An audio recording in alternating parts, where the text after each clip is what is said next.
নেওয়াজ বাড়ির ছাদের আটটা যেন একটু অন্যরকম। নিচে এখনো গানের শব্দ ভেসে আসছে, ঢোলের তালে তালে হাসির শব্দ, খুনসুটি।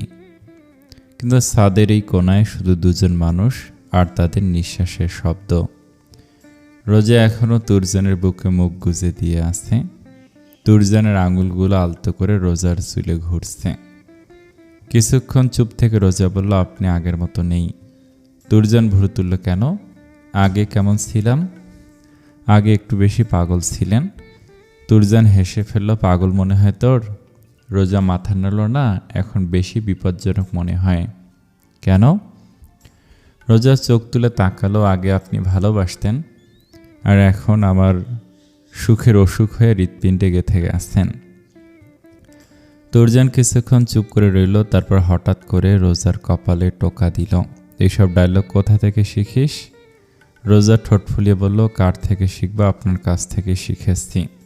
ও, তাহলে ছাত্রী ভালো আছে, অল্পতেই বিদ্যা অর্জন করতে জানে। স্যারও খারাপ না। দুজনে হেসে উঠল। হঠাৎই তুরজান রোজাকে দোলনায় শুয়ে দিল। রোজার মুখের ওপর নিজের মুখ নিয়ে যেতেও রোজা চোখ মুখ কুঁচকে নিল। ঠোঁট তীর করে কাঁপছে অজানা আশঙ্কায়। তুরজানের তপ্ত নিঃশ্বাস আছড়ে পড়ছে রোজার চোখে মুখে। হঠাৎ তুরজান উঠে বসল। কাউকে নিজের দুর্বলতা দেখালে সে ওই দুর্বলতাকে হাতিয়ার বানিয়ে আরও দুর্বল করে দেয়। আর যে দুর্বলতা প্রকাশ করে সে কখনো তার কাঙ্ক্ষিত জিনিস পায় না। তাই নিজেকে সেলফ কন্ট্রোলে রাখাই ভালো। তুরজানের কোনো বার্তা না পেয়ে রোজা চোখ খুলে তাকাতেই দেখল তুরজান পাশে বসে ফোন স্ক্রল করছে। রোজা নিজের শাড়ি ঠিক করে বসল। তুরজানের অভিব্যক্তি দেখে মনে হচ্ছে এতক্ষণ সে স্বাভাবিক অবস্থায় ছিল। ফোন রেখে আকাশ পানে চেয়ে শুয়ে পড়ল। আনমনে রোজার দিকে তাকিয়ে বলল, আজকের আকাশটা একটু বেশি সুন্দর। রোজা আকাশ পানে তাকিয়ে বলল, কোথায়? আমার তো মনে হচ্ছে না, আকাশ তো আগের মতোই আছে। তুরজান রোজার দিকে তাকিয়ে বলল, আমার এখান থেকে তো সুন্দর মনে হচ্ছে। বলতেই রোজা তুরজানের পাশে শুয়ে পড়ল। এতক্ষণে তুরজান যা চাচ্ছিল তাই হলো। তার অর্ধাঙ্গিনী না চাইতেও তার পাশে শুয়ে রয়েছে। তবে তুরজান নেওয়াজি কোনো কিছু মুখ ফুটে বলবে না, তবে ছলে বলে কলা কৌশলে তা ঠিক করে নেবে। রোজা বলল, আমি ভেবেছিলাম আপনি পাগল, এখন দেখছি চোখেও সমস্যা। এখন আপনাকে পাবনার পাগলাগারোতে সত্যি সত্যি পাঠাতে হবে, সাথে চোখের ভালো ডক্টরের কাছে নিতে হবে। কেন? কোথায় আকাশ আজকে বেশি সুন্দর? আমার আকাশ প্রিয়কে তো আজ বেশি সুন্দর লাগছে। আপনার আকাশ? বলেই হেসে আবার বলল, আমি সাধে বলি আপনার বউয়ের কপালে দুঃখ আছে। বলে জিভ কামড়ে ধরল, মনে মনে আওড়ালো, সরি, আমি তো আপনার বউ। ওই একই হলো, এতদিন ভাবতাম আপনার বউ মানে আমি পাগল বুড়া জামাই পাবো, এখন দেখছি কানা জামাইও পেয়ে গেছি। তুই আবার বিড়বিড় শুরু করেছিস, তো কি করবো, আপনি একটা পাগল, চোখের সমস্যা। আমি পাগলের সংসার করব না, না মানে না। বলতেই তুরজান রোজার গ্রীবাদেশে কামড় বসালো। রোজা চোখ মুখ খিঁচে নিল, দু হাতে ঠেলে দিতে চেয়ে বলল, অসভ্য লোক, এভাবে রাক্ষসের মতো কামড়ে দিচ্ছেন কেন? তুরজান ছেড়ে দিয়ে বলল, কি যেন বলছিলি? ভুলে গেছি। আর কখনো বলবি? পাগল নাকি? আমি আমার হাজব্যান্ডে কেন ছাড়ব? আর সারা কথাটা কোথায় ব্যবহার করা হয় আমি তাই জানি না। এটা কি একটা ওয়ার্ড? সরুন তো, জ্বলে যাচ্ছে রাক্ষস একটা। তুরজান আলতো করে চুমু এঁকে দিল কামড় দেওয়া জায়গাটাতে। রোজা একটু ছাড়া পেতেই তুরজানের গ্রীবাদেশে কামড়ে দৌড় দিল। তুরজান মিটিমিটি হেসে আড়ালো, এখনো ছোটবেলার মতোই পাগলি আছিস। শোধ ভালো করে নিতে জানিস, তবে শোধ নিতে গিয়ে ট্যাগ তো অন্য কিছুর বসিয়ে দিয়ে গেলি। নিচে তখন আয়োজন শুরু হয়েছে। তুবাকে গোসল করানো শেষ। নতুন হলুদ শাড়িতে স্নিগ্ধ লাগছে মেয়েটাকে। নতুন সাজে সেজেছে আজ। রাফেজের ডাকে রাফি আসছি বলে তুবাকে রেডি করে বলল নিচে আসতে। ওদিকে রাফেজ নিজের পাঞ্জাবি কোথায় রেখেছে খুঁজে পাচ্ছে না। রাফিয়া রুমে যেতে অবাক। রুমের সাথে এক প্রকার যুদ্ধ সেরেছে মনে হচ্ছে। রাফিয়াকে অবাক দৃষ্টিতে তাকিয়ে থাকতে দেখে রাফেজ ভুরু কুঁচকে বলল, ওভাবে তাকিয়ে আছো কেন? তুমি যুদ্ধ করেছো রুমে? মানে? রাফিয়ার আর কি বলার, এখন সব গোছাতেই দিন শেষ। ধর, ভালো লাগে না? একটা মানুষ অগোছালো হয় কেমন করে? কিছু না, কি জন্য ডাকছিলে? তোমাকে দেখার জন্য। হ্যাঁ, আমাকে দেখার জন্য না খাটানোর জন্য? কোনটা? বউ আমার কষ্ট বোঝে না? সারাদিন কাজ কাজ করো, হাজবেন্ড না থাকলেও তো তোমার কিছু যায় আসবে না। কি জন্য ডেকেছিলে? পাঞ্জাবি খুঁজে পাচ্ছি না। তোমার গায়ে কি পাঞ্জাবি খুঁজে পাচ্ছ না নাকি? বউ বলে এগিয়ে এসে রাফিয়াকে আবদ্ধ করল নিজের বাহু ডোরে। রাফিয়া রাফেজের চেয়ে উচ্চতায় কম হওয়ার দরুন উঁচু হয়ে তাকাতে হলো। রাফেজও সরাসরি তাকালো রাফিয়ার চোখে। বিষণ্ণতায় চেয়ে আছে অথচ কোলাহলে পূর্ণ ওই দু চোখ। রাফেজ নিচু হয়ে আলতো করে কপালে কপাল ঠেকে বলল, মেয়ে মানুষকে অতটাও শক্ত হওয়া উচিত না, বুঝলে? যতটা হলে তার ভিতরে ভেঙে চুরে গেলেও কেউ বুঝবে না। তুমি আমাকে দুর্বল হতে বলছো? শুধু একটু নিজের কষ্ট শেয়ার করে স্বস্তিতে থাকতে বলছি। রাফি আবার নিজেকে ছাড়াতে ব্যস্ত হলো। তার কাছে দুর্বল মানে কিছু নেই, তবে চোখের পানি যে তা বলছে না, বাঁধ ভেঙে গড়িয়ে পড়তে চাইছে। রাফেজ দুহাতে রাফিয়ার মুখ আগলে নিয়ে বলল, রাফিয়া, আমি এখনো তোমার আপন হতে পারিনি, তাই তো? রাফি আবার কান্নার বাঁধ ছুটে গেল, আর নিজেকে সামলাতে পারছে না, আষ্টেপৃষ্ঠে জড়িয়ে গেল প্রিয় পুরুষের বক্ষে। ফুপিয়ে উঠে বলল, আমি আর সত্যি নিজেকে সামলাতে পারছি না, বিশ্বাস করা, হাঁপিয়ে গেছি। আমি বাবা মায়ের স্মৃতি ভুলতে পারিনি, আর না রোজার ওই অতীত। ওইটুকু বোন আমার কত কষ্ট সহ্য করলো জানো? আমি দেখেছি এই কয়দিন ওর স্মৃতি ফেরার পর লুকিয়ে কান্না করতে। জানো, ও না আমার থেকে ভীষণ লুকান্তর, কাউকে কিছু বুঝতে দেয় না, হাসি খুশি থাকে। কিন্তু আমি তো ওর বোন, আমি ঠিকই ওর কষ্ট বুঝতে পারছি। জানো রাফিয়া, আমার দেখা সেরা নারী তুমি। রাফিয়া এবার সরু চোখে তাকালো। রাফেজ আলতো হাতে চোখের পানি মুছিয়ে দিতেই কর্ণগোচর হলো, পাপা মাম্মা কাঁদছে কেন? তুমি মাম্মাকে মেরেছ? ছেলের কথা শুনে রাফেজ ফ্যালফ্যাল করে তাকালো। দুষ্টু ছেলে, বাবা মায়ের প্রাইভেসি বোঝে না। রাফিয়া ছুটতে চাইল, রাফেজ ছাড়ল না। আরাস দৌড়ে মায়ের কাছে গিয়ে বলল, মাম্মা, পাপাকে আবার বিদেশে পাঠিয়ে দেব। পচা পাপা না থাকলেও তুমি কান্না করো, আসলেও তোমাকে বকে, কান্না করায়। রাফিয়া চোখ বড় বড় করে তাকালো ছেলের পানে।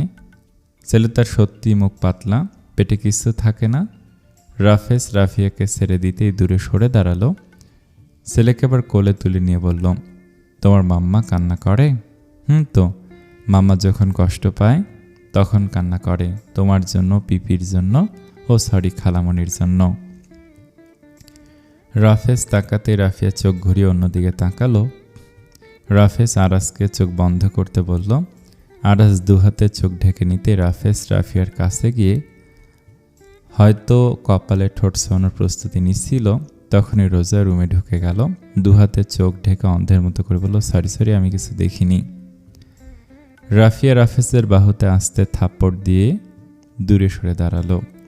রাফেজ রোজার দিকে তাকিয়ে বলল, তোমার টাইম সেন্স বড্ড খারাপ শালিকা। অন্তত যা হওয়ার ছিল তা দেখে কথা বলতে, মানে কি? রোজা রুমে চলে এসেছে, আবার দেখে ফেলছে, তাতেও সমস্যা নেই, কথা বলছে জন্য সমস্যা? রোজা এবার চোখ থেকে হাত সরিয়ে হেসে বলল, পরের বার থেকে দেখে তারপর বলবো। বড় বাবা তোমাকে ডাকছে দুলা ভাই। কেন? জানি না, তাড়াতাড়ি যেতে বলেছে। আরাসকে কোলে নিয়েই রাফেজ চলে গেল। রাফেজ যেতেই রোজা দৌড়ে রাফিয়াকে জড়িয়ে ধরল। রাফিয়াকে নির্বিকার হয়ে দাঁড়িয়ে থাকতে দেখে রোজা গালে একটা চুমু দিয়ে দিল। রাফিয়া তাও চুপ। ছোটবেলায় যখন রোজা ভুল করতো আর রাফিয়া অভিমান করতো, তখন রোজা বোনের চুল এলোমেলো করে দিয়ে আরও রাগিয়ে দিত। কিন্তু এখন তো বড়, আর এতদিন পর কিভাবে বোনের রাগ ভাঙাবে কে জানে। নিশ্চয়ই রাফিয়াকে আগে জানায়নি জন্য অভিমান করেছে। রোজা আস্তে করে গালে কামড় দিল। না, রাফিয়া তাও রাগ করছে না। যতক্ষণ রাফিয়া রাগ না করে ততক্ষণ রাফিয়ার অভিমান যাবে না। রোজা এবার কান ধরে নরম সুরে বলল, সরি, আর কখনো এমন করব না। আপু তুই? এখন বড় জায়ের মতো ব্যবহার করছিস কেন? একটু বোনের মতো থাক না। মিস করছি তো আমি আমার সেই ছোটবেলার আপুকে। দুলাভাই তো কিছুই করেনি, তাহলে এখন বোবা হয়ে গেলি কেন নাকি? রাফি আস্তে করে রোজার পিঠে কিল বসিয়ে দিল। অভিমানী সুরে বলল, আমি কে তোর? আমার কাছে কি চাই? তুই আমার মায়ের পরের যে ব্যক্তি, সে আমার আপনজন, আমার আপু। হয়েছে, আর ঢং করতে হবে না। আচ্ছা ভালো, নিচে ডেকেছে তোকে, তাড়াতাড়ি আয়।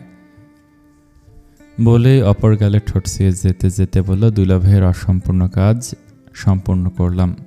ও হ্যাঁ, কি বললি একটু আগে? আমার কি চাই? আপাতত কিছু চাই না, তবে একটা মেয়ে বাবুর মুখ থেকে খালামণি শুনতে ইচ্ছে করছে। তোর শাড়ি থেকে তুরজান ভাইয়ের পারফিউমের গন্ধ পাচ্ছি। কেউ কাউকে ছাড় দিল না। রোজা নিজের প্রতিপক্ষের উত্তরে চুপসে গেল। ওই লোককে এমন পারফিউম ইউজ করতে হবে কেন যে কাছে গেলে ওই পারফিউমের গন্ধ এমনভাবে রোজার গায়ে আটকে যায়? ঘড়ির কাঁটা প্রায় 9টার ঘরে। নেওয়াজ বাড়ির সকল বড় সদস্য তাদের রিচুয়াল শেষ করে ফেলেছে। গার্ডেন থেকে এখন সবাই ছাদে চলে এসেছে। তবে এতক্ষণ আরিয়ানের সাথে কথা বলেছে। ইশকে মারাত্মক সুন্দর লাগছিল আরিয়ানকে। ফর্সাগে হলুদ যেন চিপকে লেগে অস্বাভাবিক সুন্দর দেখাচ্ছিল। কিন্তু ঠোঁট কাটা পুরুষ যা নয় তাই বলে, তুবাকে লজ্জা দিয়ে গেছে। নূর এগিয়ে এসে তুবাকে কিছু বলতে ধপাস করে পিঠে মারল। এদিকে বেচারা সমুদ্র বউকে জীবনে উঁচু করে কথা পর্যন্ত বলেনি এতদিনে, তার বউকে এভাবে মেরে দিল ধূপধাপ। মানে হাজব্যান্ডের চেয়ে বান্ধবীদের অধিকার বেশি। মিরান বলল, তুবা আম্মুরা তো তাদের সব রিচুয়াল করে ফেলেছে, এবার আমরা শুরু করি আমাদের রিচুয়াল। তুবা মিরানকে উদ্দেশ্য করে বলল, প্রথমে ভাইয়ারা আর ভাবিরা আসুক। মিরান সাথে সাথে মনে মনে বলল, হ্যাঁ, আজকের স্টার কাপল তুরজান, রোজা, রাফেজ, রাফিয়া, তুবা, আরিয়ান, নূর, সমুদ্র। আর আমি বেচারা এখনও ওই নারীর মনি পেলাম না। মুখে বলল, তা তোর ভাবিরা আর ভাইয়ারা কোথায় গেছে? নিচে আছে, চলে আসবে। আসলেই ভালো, কাপল একসাথে রয়েছে। আর আমার কপাল। তুবা মিরানকে বলল, মিরান ভাই এদিকে আসো। মারবি নাকি? হোপ, এদিকে আসো, একটা বুদ্ধি দেই। মিরান এগিয়ে আসতেই তুবা কানে কানে ফিস ফিস করলো। মিরান তুবার মাথায় গাট্টা মেরে বলল, you are genius Tubu. Aryan just বুদ্ধির হাড়ি পেয়েছে। তুবা ঠিক বুঝল না প্রশংসা না অপমান ছিল। ওদিকে মিরান অনন্যার পাশে গিয়ে দাঁড়ালো। দুজনের মাঝে অদ্ভুত নীরবতা। মিরান বলল, হে মিস, ধাক্কাধাক্কি, তুমি এখনো রাগ করে আছো? অনন্যা তাকালো না, বলল, না। মিথ্যে বলো না। বললে আপনার কি? আমারই তো সব। বলতে গিয়েও বলল না। বলল, ছাদের কোণে বসে আছো কেন? এমনি, কোলাহল ভালো লাগছে না। তুমি চাইলে রেস্ট নিতে পারো। Thanks, but I am not interest. আর কি? এই মেয়ে তো গুনে গুনে কথা বলে, কি অসহ্য। মিরান আর কিন্তু বলল না। যদিও তুবার আইডিয়া দেখা যাক কাজে দেয় কিনা। দুর্জন ছাদে এসেছে খানিকক্ষণ, ফোনে ব্যস্ত আছে। রাফেজ আসবে না এইসবে বলে দিয়েছে। রোজা আর রাফিয়া আসতেই নূর এগিয়ে গেল। রাফিয়া তুবার কাছে গেল, রোজার নাক টেনে বলল, হেই মিসেস নেওয়াজ, দিন দিন সুন্দরী হচ্ছিস। রহস্য কি? দাঁত রহস্য টহস্য কিছু নেই, কিন্তু তুই যার নামে ভার্সিটিতে এত কথা বললি প্রথম দিন, তার প্রেমে পড়ে গেছিস। It's not fair. তখন কি জানতাম নাকি উনি আমার রাজ্যের রাজা হবেন? আর হবেন কি, আমাদের তো আরও 10 বছর আগেই বিয়ে হয়েছিল। হ্যাঁ হ্যাঁ, এবার ওদিকে চল। এই দাঁড়া, আবার কি? নূর চুল আলগোছে সরিয়ে দিয়ে বলল, তোর ঘাড়ে কিসের দাগ? কি বলিস তুই? আমার ঘাড়ে দাগ আসবে কি করে? আর এই আফসা আলোয় তুই দাগ দেখছিস কিভাবে? বলে হাত দিল ঘাড়ে। সঙ্গে সঙ্গে মনে পড়ল তুরজান নেওয়াজের কথা। অসভ্য লোক। রোজাকে চুপ থাকতে দেখে নূর বলল, আচ্ছা, এত কি ভাবছিস? বললেই তো হয় কিছু কামড়ে দিয়েছে। তোর মনে নেই এর আগে কি পোকা কামড়ে দিয়েছিল? সত্যি তো রোজাকে এর আগে পোকা কামড়ে দিয়েছিল, কিন্তু এটা তো পোকার কাজ নয়। তাও যে যা বসে। রোজা মাথা নাড়ল। দুজনে তারপর খুচরো গল্পে মেতে উঠল। তুরজান এতক্ষণে খেয়াল করলো রোজা শাড়ি পাল্টে তুরজানিতে একটা শাড়ি পরে এসেছে। মনে হয় শাওয়ার নিয়েছে, চুল কোমরের নিচ অব্দি ছড়িয়ে আছে। এখন শাওয়ার নেওয়ার কি আছে আজব। ঠান্ডা লাগলে তখন ভাবনার মাঝে মিরান অ্যানাউন্সমেন্ট করলো, এই একটা গেম খেলবো। নূর সাথে সাথে, কি গেম ভাইয়া? Arm wrestling. একদিকে ছেলেরা, অন্যদিকে মেয়েরা। যার গ্রুপ হেরে যাবে তাকে একটা গান গাইতে হবে, তবে রুলস অনুযায়ী 2 গ্রুপ থেকে একজন একজন করে যাবে। চারিদিকে আবার উৎসাহ। ইয়েস, ছেলেটা একে একে হাত লাগাচ্ছে। সমুদ্র নূর প্রথমে গেল। একেবারে সিরিয়াস হয়ে গেছে নূর মনে হচ্ছে। কি আর করার, বউয়ের মন রাখতে হাতে হাত দিতে সমুদ্র জিতিয়ে দিল। ফলস্বরূপ গান গাইতে হলো। ঠিক তখনই মিরান চোখ টিপে তুবার দিকে তাকিয়ে বলল, এবারে স্পেশাল ম্যাচ, তুরজান ভাইয়া বনাম রোজা। ও, চারদিকে গর্জে উঠল। তুরজান আগেই বলে দিয়েছিল এসব উদ্ভট খেলায় ও নেই। তাতে কি, জনতাকে উস্কে দিলে প্রতিপক্ষের আর কিছুই করতে হয় না, যা করার জনগণই করে দেয়। তুরজানের ক্ষেত্রেও তাই হলো। তাই পকেটে ফোন রেখে অগত্যা এসে বসল সামনের চেয়ারে। রোজা তুরজানকে বসতে দেখে সাথে সাথে বলল, না না, আমি পারবো না। তুরজান ঠোঁটের কোণে হাসি এনে বলল, ভয় পাচ্ছিস? রোজা চোখ কুঁচকে, আমি আর ভয়, ওকে দেখা যাবে। দুজন মুখোমুখি বসল। রোজা হাত রাখতেই তুরজান তার হাতটা ধরল, গরম, শক্ত আর দৃঢ়। রোজার বুক ধক করে উঠল একবার। মিরান বলল, 3, 2, 1 স্টার্ট। শুরুতে রোজা জোরে চাপ দিল, কিন্তু তুরজান একটু নড়ল না, বরং একটু ঝুঁকে ফিসফিস করে বলল, এইটুকু জোরে আমাকে হারাবি? রোজা দাঁত চেপে বলল, দেখবেন। তুরজান ইচ্ছে করে একটু চাপ বাড়ালো। রোজার হাত ধীরে ধীরে নিচে নামতে লাগলো। সবাই চিৎকার করছে, তুরজান ভাই জিতবে। রোজার চোখে জেদ চেপে গেল, বলল, না, আমি হারবো না। তুরজান হালকা হেসে আবার বলল, যা, তোকে জিতিয়ে দেবো, কিন্তু হারলে আমাকে কি দিবি? রোজা এক ঝলক তাকালো, আপনি আগে জিতেন। ডিল? ডিল। কিছু সেকেন্ড টান টান লড়াই, তারপর হঠাৎ তুরজানের হাত একটু ঢিলে হয়ে গেল। রোজা সুযোগটা নিয়ে জোরে চাপ দিল, ধাপ। তুরজানের হাত টেবিলে লেগে গেল। রোজা জিতেছে। চারিদিকে চিৎকার, হাততালি দিচ্ছে উপস্থিত মেয়েরা। রোজা হাঁপাতে হাঁপাতে উঠে দাঁড়ালো, দেখলেন, আমি জিতেছি। তুরজান ধীরে হাত ঘষতে ঘষতে বলল, তার চোখে সেই চেনা দুষ্টু হাসি। রোজা ভুরু কুঁচকে তুরজানের সামনে এসে বলল, আপনি ইচ্ছে করে হারলেন তাই না? তুরজান একটু ঝুঁকে কানের কাছে বলল, সবার সামনে বলবো? রোজার গাল লাল হয়ে গেল। মানে বউ আমাকে ঘুষ দিতেছে, জিতেছে। রোজার ঠোঁট কামড়ে হাসি চেপে রাখলো। সে যেভাবেই জিতি না কেন, জিতেছি তো আমি। তাহলে আমার জেতার প্রাইস?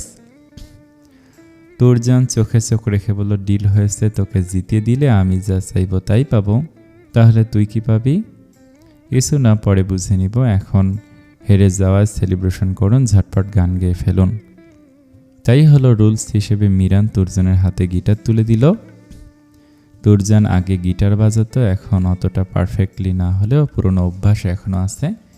গিটারে সুর তুলে গেয়ে উঠল, মেঘের খামে আজ তোমার নামে উড়ো চিঠি পাঠিয়ে দিলাম, পড়ে নিও, মিলিয়ে নিও, খুব যত্নে তা লিখেছিলাম। মেঘের খামে আজ তোমার নামে উড়ো চিঠি পাঠিয়ে দিলাম, পড়ে নিও তুমি, মিলিয়ে নিও, খুব যত্নে তা লিখেছিলাম। ও চাই পেতে আরো মন, পেয়েও এত কাছে, বলতেছি মনে হয়, বলতে তবু দেয় না হৃদয়, কতটা তোমায় ভালোবাসি। গানটা শেষ হতে কয়েক সেকেন্ডের জন্য পুরো ছাদটা নিস্তব্ধ হয়ে গেল। কেউ হাততালি দিতে ভুলে গেল, কেউ হাসতে ভুলে গেল, যেন সবাই একসাথে কোনো অদৃশ্য অনুভূতির ভেতর ঢুকে গেছে। তুরজান যে এত সুন্দর গাইতে পারে তা কারোর বোধগম্য নয়। রকস্টারের মতো কণ্ঠ, যেন একদম পাকাপোক্ত। তারপর হঠাৎ ও, চারিদিক কেঁপে উঠল হাততালি আর চিৎকারে। নূর 2 হাত তুলে রোজার দিকে তাকে বলল, এটা গান ছিল না বুঝলি, ওইটা সরাসরি লাভ লেটার ছিল। মিরান গিটারটা তুরজানের হাত থেকে নিয়ে বলল, ভাইয়া তুমি তো গেম হেরে না, আমাদের হারিয়ে গেলে।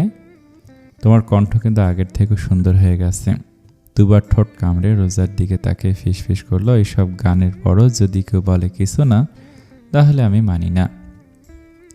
সবাই আবার হেসে উঠল। রোজা একদম চুপ। তার বুকের ভেতরটা অদ্ভুতভাবে ধুকপুক করছে। তুরজানের গলার প্রতিটা শব্দ যেন এখনো কানে বাজছে। আর লাস্ট কথাটা, উফ, কতটা তোমায় ভালোবাসি, ওই লাইনটা যেন সরাসরি তার ভেতরে গিয়ে বসেছে। তুরজান ধীরে ধীরে উঠে দাঁড়ালো। চোখ একবারও সরালো না রোজার দিক থেকে। চারপাশে এত মানুষ, তবু সে দৃষ্টি একদম একান্ত, একদম নিজের। রোজা আর দাঁড়িয়ে থাকতে পারল না, ধীরে ধীরে সরে গেল ভিড় থেকে। সবাই ক্লান্ত হয়ে গেছে, যার যার মতো নিচে নেমে গেল। রোজা যেহেতু এখান থেকে আগেই চলে গেছে, তুরজান ভাবল রোজা রুমে চলে গেছে, কিন্তু থমকালো ছাদের কর্নারে নিজের প্রিয় রমণীকে দেখে। রোজা ছাদের এক কোণায় দাঁড়িয়ে আছে, যেখানে আলো একটু কম আর বাতাসটা একটু বেশি লাগে। কিছুক্ষণ পরে পেছনে কারো উপস্থিতি টের পেল। এভাবে পালিয়ে আসলি কেন? আমি অতটাও খারাপ গাইনি। রোজা তাকালো না, ওভাবে থেকে উত্তর দিল, পালাইনি। তাহলে? শুনছিলাম। কি? আপনার গান। আর পরে বলবো। বলতেই তুরজান রোজাকে কোলে তুলে নিল। ছাদের কর্নিশে দাঁড়িয়ে বলল, আর ধৈর্য ধরতে পারছি না। আমি বলবো না? ফেলে দিব কিন্তু। ওকে ফেলুন। তারপর তুরজানের বুকে মুখ গুজে বলল, দেখুন আমি এভাবে মরতেও রাজি। তুরজান বুঝলো এই মেয়ে দুর্বলতা বুঝে গেছে, তাই আলগোছে নামিয়ে দিয়ে রোজাকে রুমে আসতে বলে নিজের রুমের উদ্দেশ্যে হাঁটা ধরল। তুরজান যেতেই রোজা হেসে ফেলল, বিড়বিড় করল, তুমি যদি পথ হও আমি তোমার ছায়া, চোখ বুঝলে তুমি আমার সব মায়া। তুমি যদি হারাও ভেঙে যাব আমি, তুমি ছাড়া জীবন অসম্পূর্ণ আমি। তবে রোজা আবার পিছনে ফিরতে অনুভব করল শূন্যে ভেসে আছে। কে ভাবে শূন্যে তুলল? তবে মস্তিষ্ক বলে দিল তীব্র পারফিউমের ঘ্রাণের কথা। সিঁড়ির প্রতিটা ধাপে ধাপে রাতটা যেন আর গভীর হয়ে উঠেছে। রোজা তুরজানের বাহুতে ভাসছে আর তার বুকের ভেতরের কেমন অদ্ভুতভাবে কাঁপছে। তুরজান ঝুঁকে কানে কানে বলল, তুই যদি নিঃশ্বাস হোস, আমি তোর বুকের ভেতরকার নীরবতা। তুই যদি স্বপ্ন হোস, আমি তোর না বলা প্রতিটা বেকুলতা। রোজা চোখ বন্ধ করল, ঠোঁটের কোণে হালকা হাসি রেখে বলল, তুমি যদি রাত হও, আমি তোমার জোনাকির আলো, হারিয়ে গেলেও খুঁজে নেব, তোমার পথেই আমার ভালো। তুরজান থামলো এক পলক, চোখ রেখে দিল রোজার চোখে। মনে হলো সময়টাও যেন দাঁড়িয়ে আছে তাদের দুজনকে ঘিরে। সে ধীরে বলল, তুই যদি আকাশ হোস, আমি তোর মেঘের ভেলা, ঝড় এলেও ছাড়ব না, ধরে রাখবো সারা বেলা। আমার হৃদয় গহীনের আকাশ প্রিয়া। রোজা আলতো করে মাথা রাখল তার বুকে। হৃদ স্পন্দন শুনতে শুনতে ফিসফিস করে উঠল, তুমি যদি সুর হও, আমি তোমার গানের কথা, নৈশব্দ গধূলিত বাজবে আমাদের ভালোবাসার ব্যথা। বিয়ের আনুষ্ঠানিকতা শেষ হয়েছে একটু আগে। তুবা আজ থেকে মিসেস আরিয়ান মির্জা। তুবার চোখের পানি যেন বাদ মানছে না। মানবেই কিভাবে একটা মেয়ে যেখানে ছোট থেকে বেড়ে ওঠে, সেখানে তার শৈশব কৈশোর পার করে ফেলা, সেখান থেকে এভাবে যাওয়া কতটা ব্যথাদায়ক তা কেবল ওই নারী জানে। রাফিয়া নূর এখনও তুবা শান্ত করার চেষ্টায় আছে, কিন্তু বেপরোয়া মনের তুবা কিছুতে বুঝ মানতে চাইছে না। এদিকে রোজা আর তুরজানের বিয়ে সম্পন্ন হয়েছে, পাশাপাশি সোফায় বসে আছে দুজন।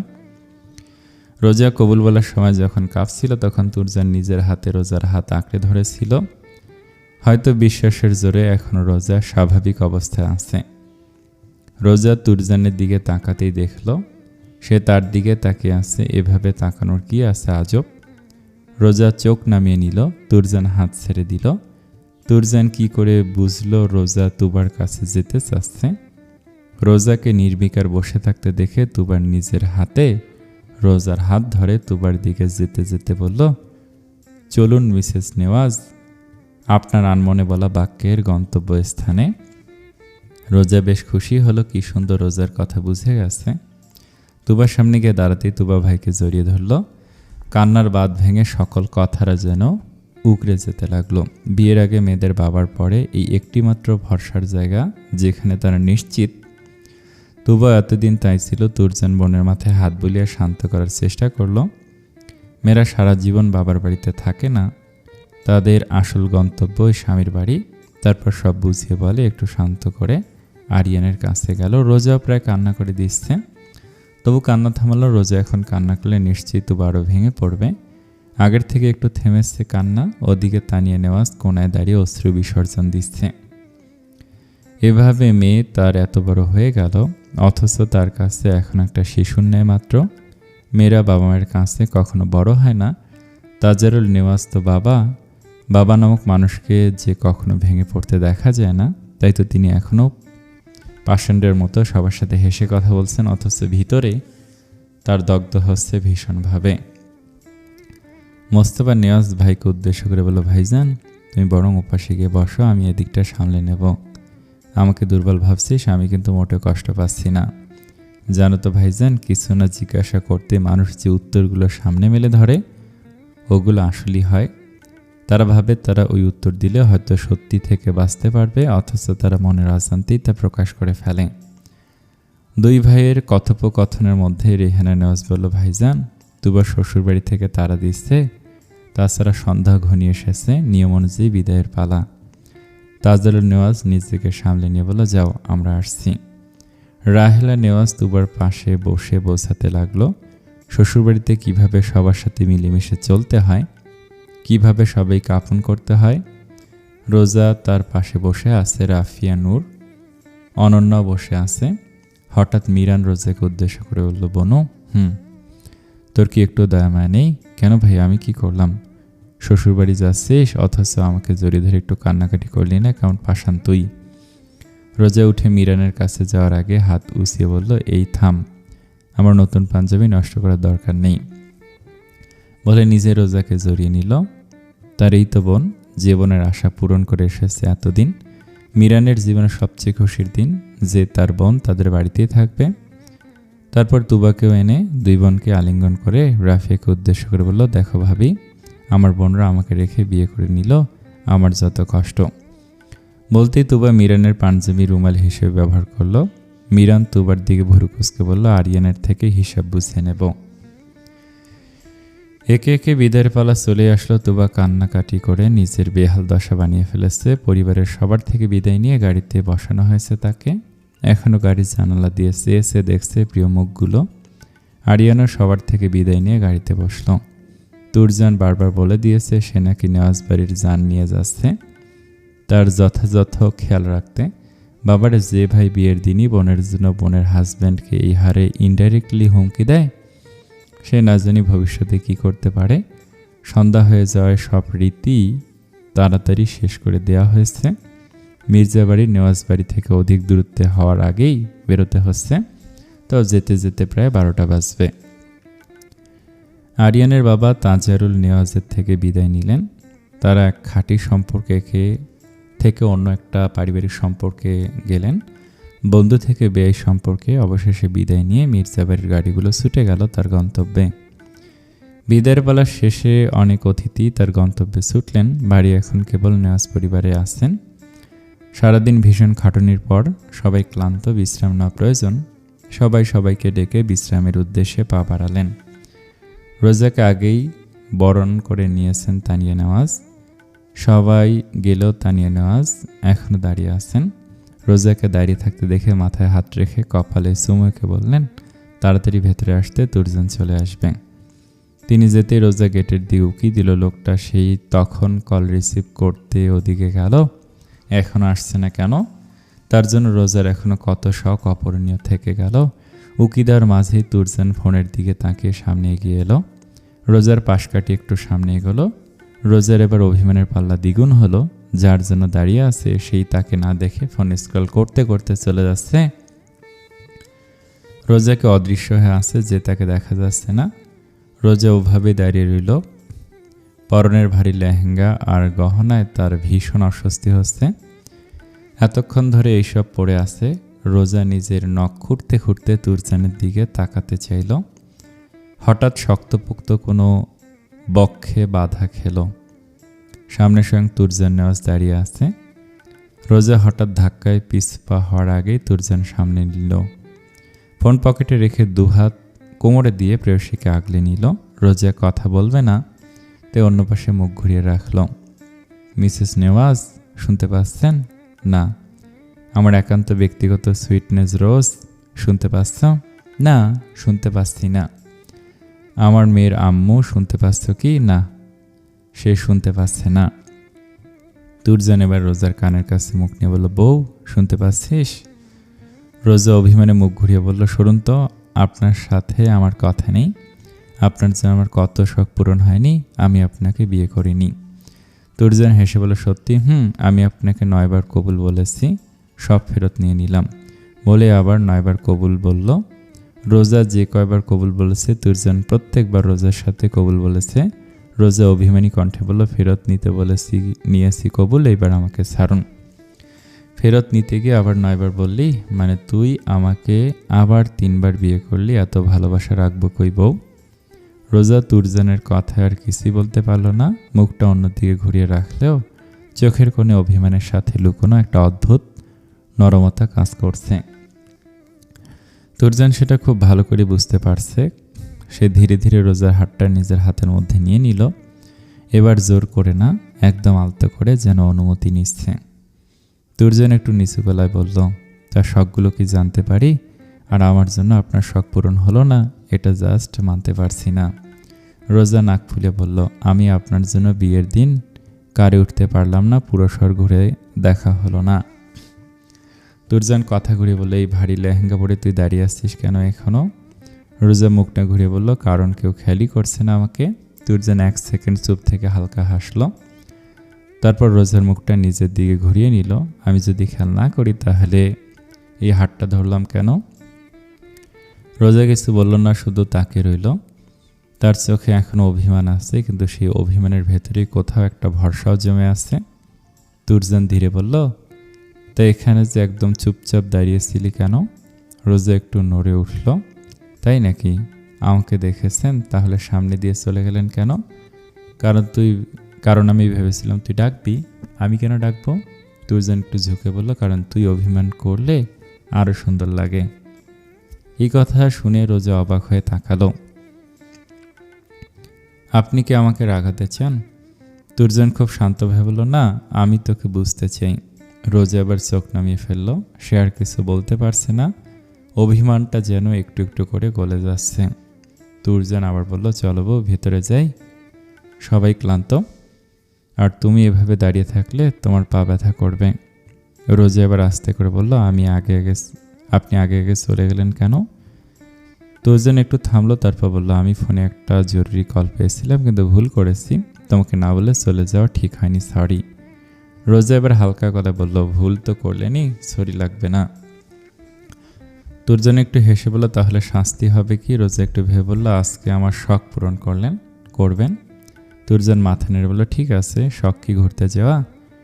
রোজার নিশ্চুপতা বুঝিয়ে দিচ্ছে এটাই তার শখ। তবে এত রাতে যাওয়া ঠিক হবে কিনা ভেবে রোজা বাড়ির ভেতরে ঢুকতে যাবে, ঠিক তখনই তুর্জন তার হাতটা হালকা টান দিয়ে থামিয়ে দিল। 1 মিনিট। রোজা ভুরু কুচকে তাকালো। আবার কি? তুর্জন একটু রহস্যময় হাসি দিল। তোমার শখ পূরণ করতে হবে না? রোজা ঠোঁট ফুলিয়ে বলল, কিন্তু এত রাতে যাওয়া ঠিক হবে না, চলো বাইরে যাই। বাইরে এখন? তুর্জন চোখে চোখ রেখে জিজ্ঞেস করলো, বিশ্বাস আছে আমার উপর? রোজা 1 সেকেন্ড চুপ থেকে আসতে বলল, আত্মবিশ্বাস আছে। তাহলে চল।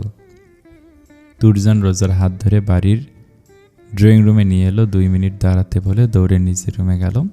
কি করলো কে জানে, ফিরে এসে রোজার হাত ধরে বাইরে নিয়ে যেতে থাকলো। হঠাৎ রাহেলা নেওয়াজ পেছন থেকে বলল, কিরে এত রাতে কোথায় যাচ্ছিস?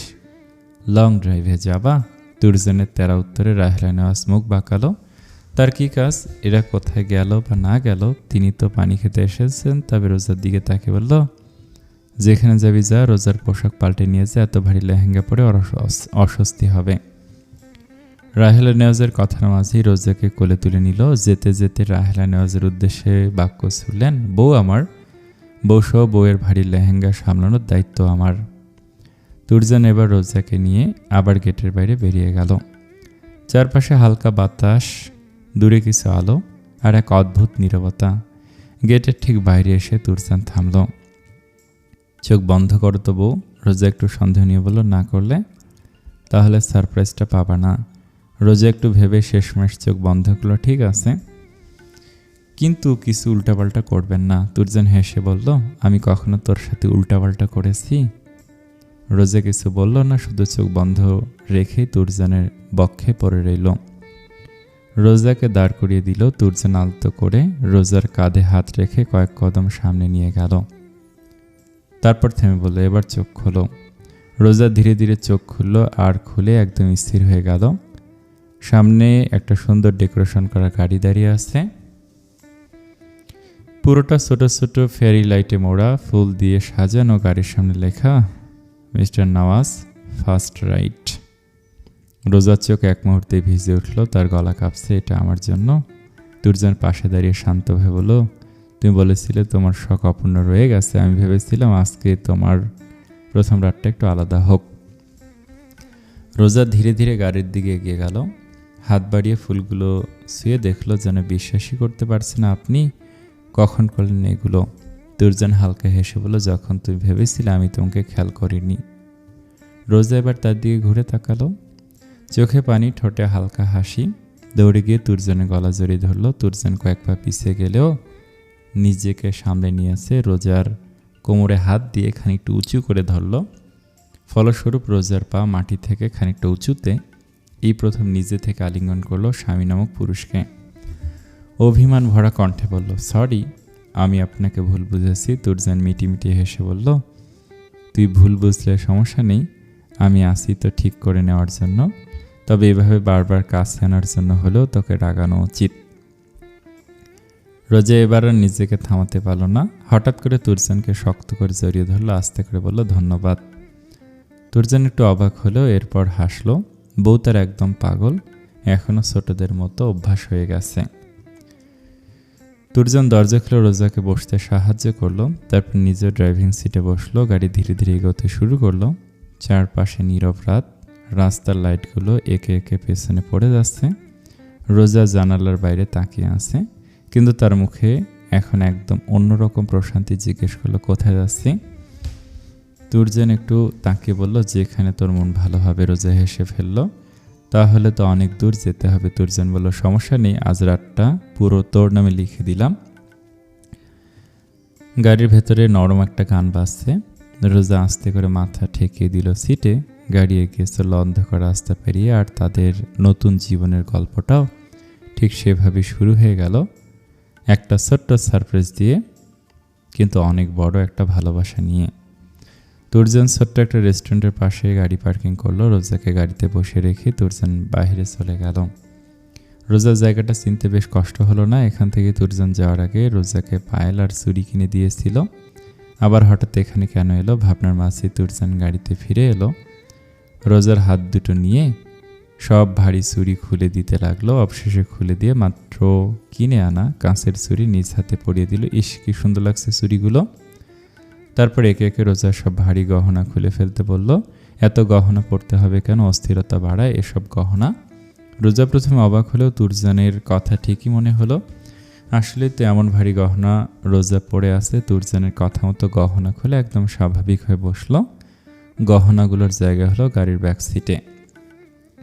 তুরজান গাড়ির ডোর খুলে রোজাকে বেরিয়ে আসতে বলল। এই সেই নদীর পার যেখান থেকে তাদের দূরত্ব শুরু।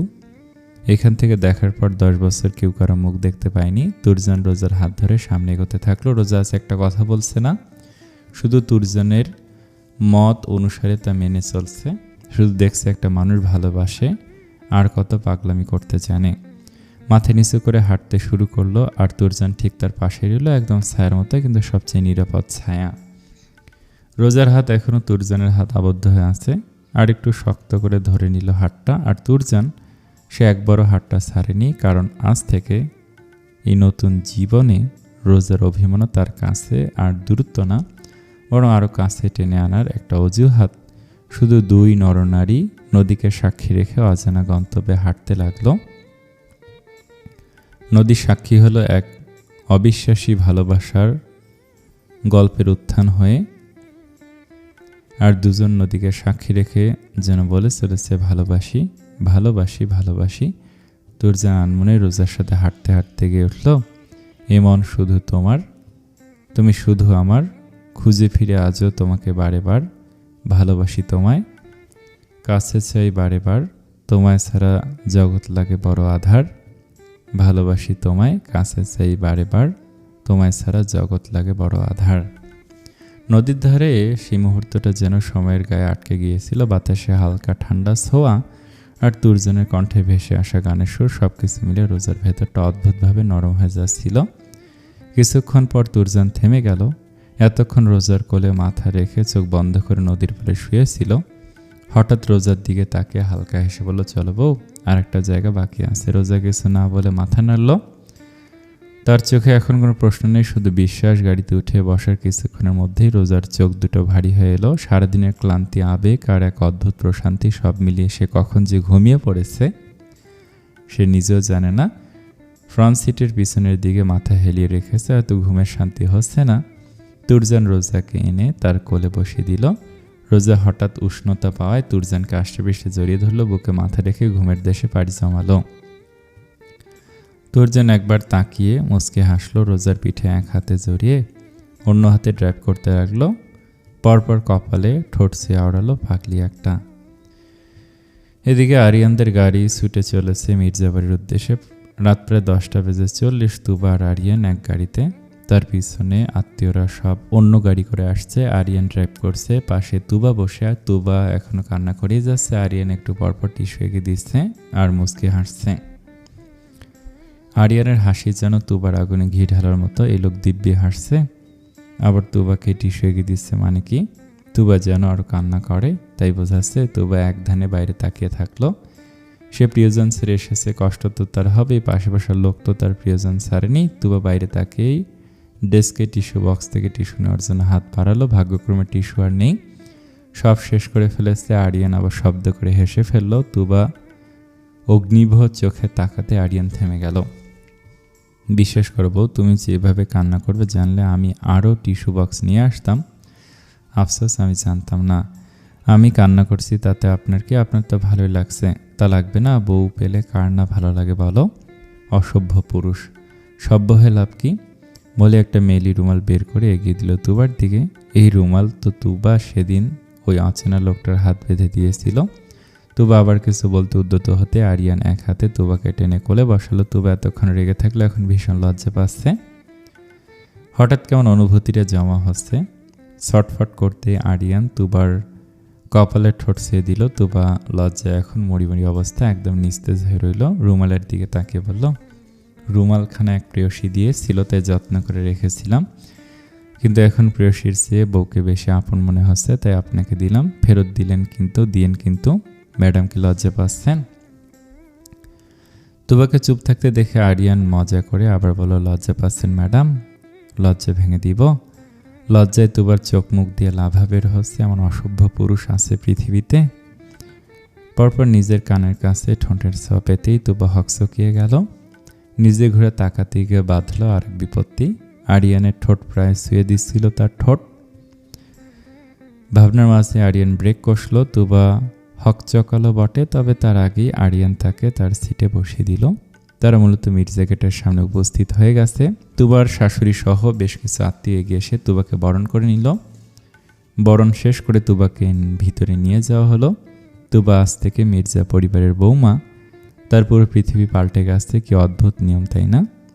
রাত আরও গভীর হয়েছে। মির্জা বাড়ির ভেতর আলো, হাসি, কোলাহল সব মিলিয়ে এক অন্যরকম উষ্ণতা।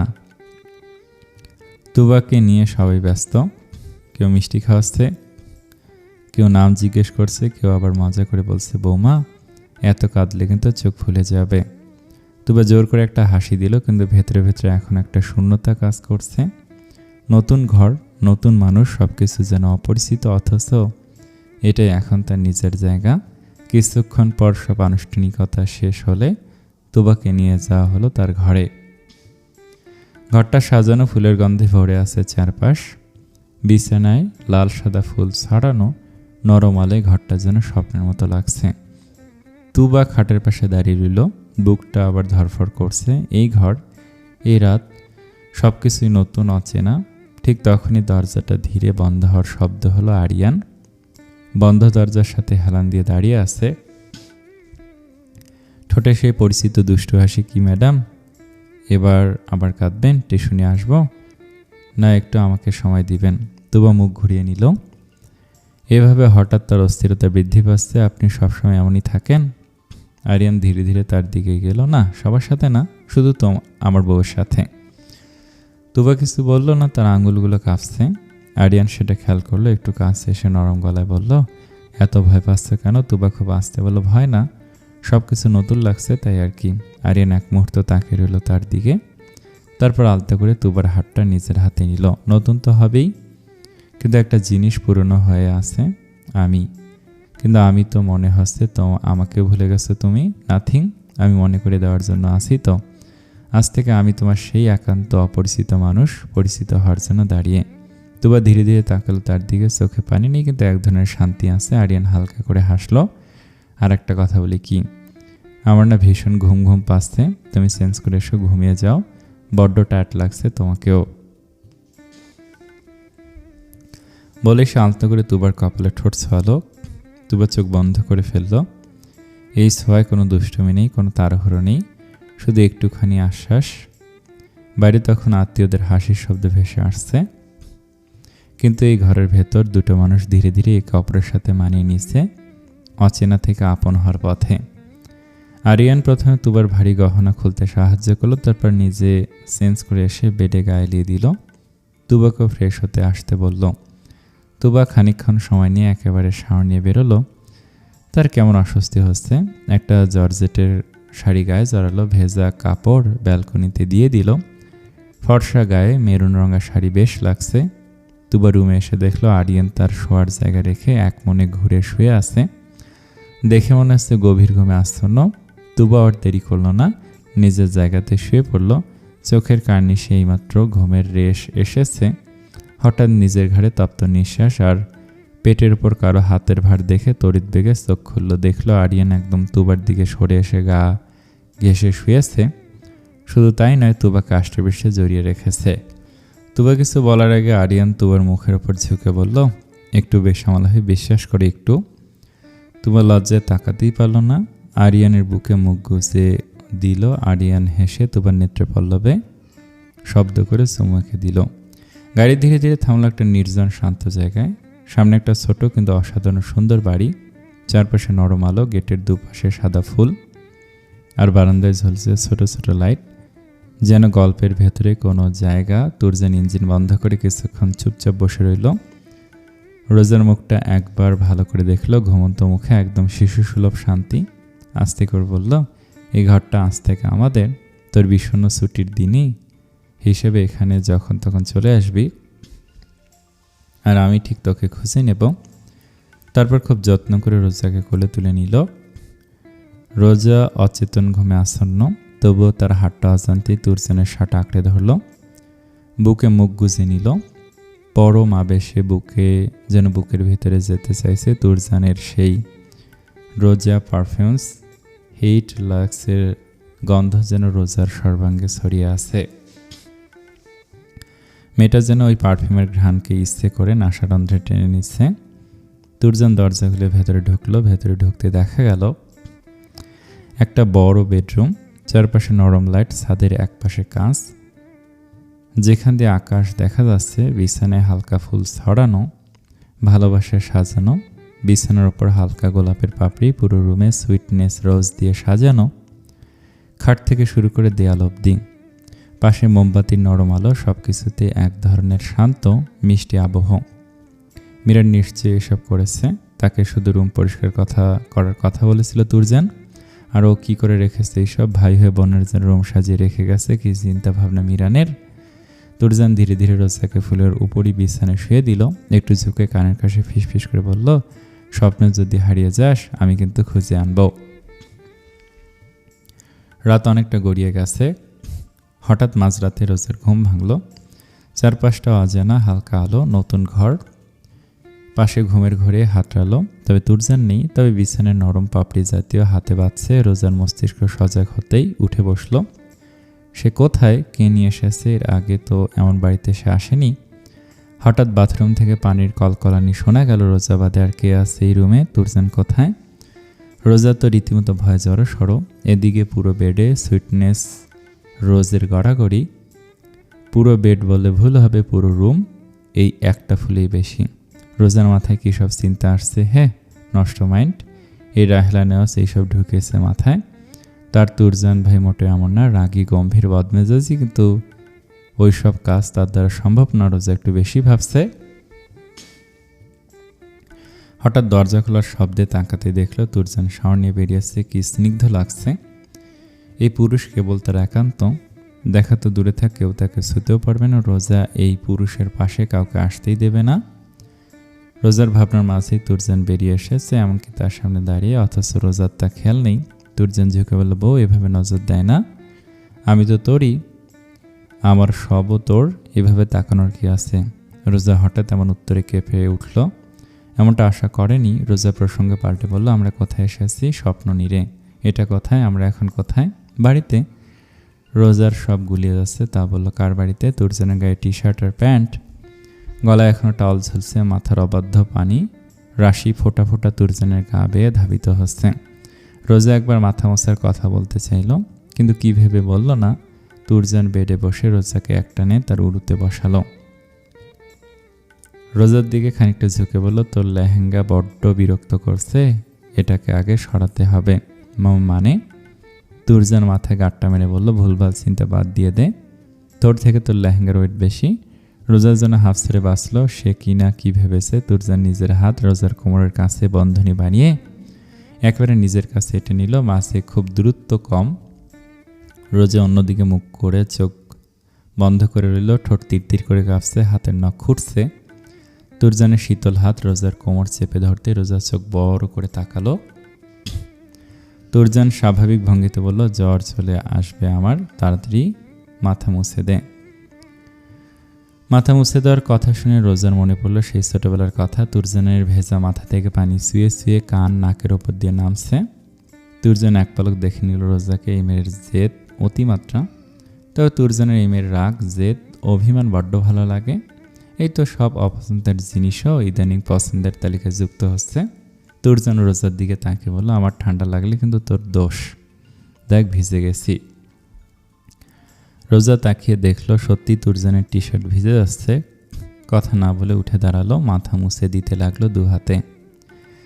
আজও তার ব্যতিক্রম নয়, বরং তুরজানের গলা থেকে টাওয়াল নিয়ে মাথা রোজা মুছে দিতে থাকলো। রোজার আঙুলগুলো ধীরে ধীরে তুরজানের চুলের ভেতর দিয়ে চলতে লাগলো। টাওয়ালের নরম ছোঁয়ায় পানি শুকাতে থাকলেও অদ্ভুত এক নীরবতা জমে উঠল দুজনের মাঝে। সেই নীরবতায় শুধু শোনা যাচ্ছে দুজনের নিঃশ্বাসের শব্দ। রোজা মাথা নিচু করে বলল, এভাবে ভিজে থাকেন কেন সব সময়? ঠান্ডা লাগবে তো। তুরজান হালকা হাসল। তার চোখ দুটো এক দৃষ্টিতে রোজার দিকে স্থির। রোজা তাকাতে রোজার হাত থেমে গেল। এক মুহূর্তে বুকের ভেতরটা ধক করে উঠল। রোজা টাওয়াল রেখে আসতে চাইল, তবে তুরজান সে সুযোগ দিল না। টাওয়াল পাশের সেন্টার টেবিলে ছুঁড়ে মারল। রোজা এখনও তুরজান নেওয়াজের বাহুডোর আবদ্ধ, কোমরে হাত সরাতে চাইল, যেন তুরজান নির্বিকার, কিছু বুঝতেই পারছে না, আবার নিজের উড়ুতে এভাবে বসিয়ে রেখেছে। রোজার আবার বাড়ির কথা মনে পড়তেই বলল, বললেন না তো কার বাড়িতে আমরা? তুরজান ফোনে কিছু একটা বের করলো। বাড়ির সব জায়গায় সেট করা সিসিটিভি কন্ট্রোলার। তুরজানের ফোনে গেটের সিসিটিভি ফুটেজ বের করতে রোজার চোখ বড় বড় হয়ে গেল। সে বিশ্বাসই করতে পারছে না, বাড়ির সামনে বড় বড় মার্বেল পাথরে লেখা স্বপ্ননীর। রোজা সেই ছোট্ট খেলার ঘরের মতোই প্রায়। তুরজানের দিকে তাকাতে বলল, বউ এভাবে তাকায় না, কিসমিসু হয়ে গেলে দায়ভার কিন্তু তোর। রোজা এবার তুরজানকে দুহাতে ঠেলে দিল। এই লোককে অসভ্য ভাবা যায়? এই নাকি গম্ভীর রাগী বদমেজাজি তুরজান নেওয়াজ, কেউ এনাকে দেখলে বিশ্বাসই করবে না। এমনিতে এমনভাবে থাকে যেন কিছুই জানে না, অথচ এই লোকটা কি লাগাম ছাড়া।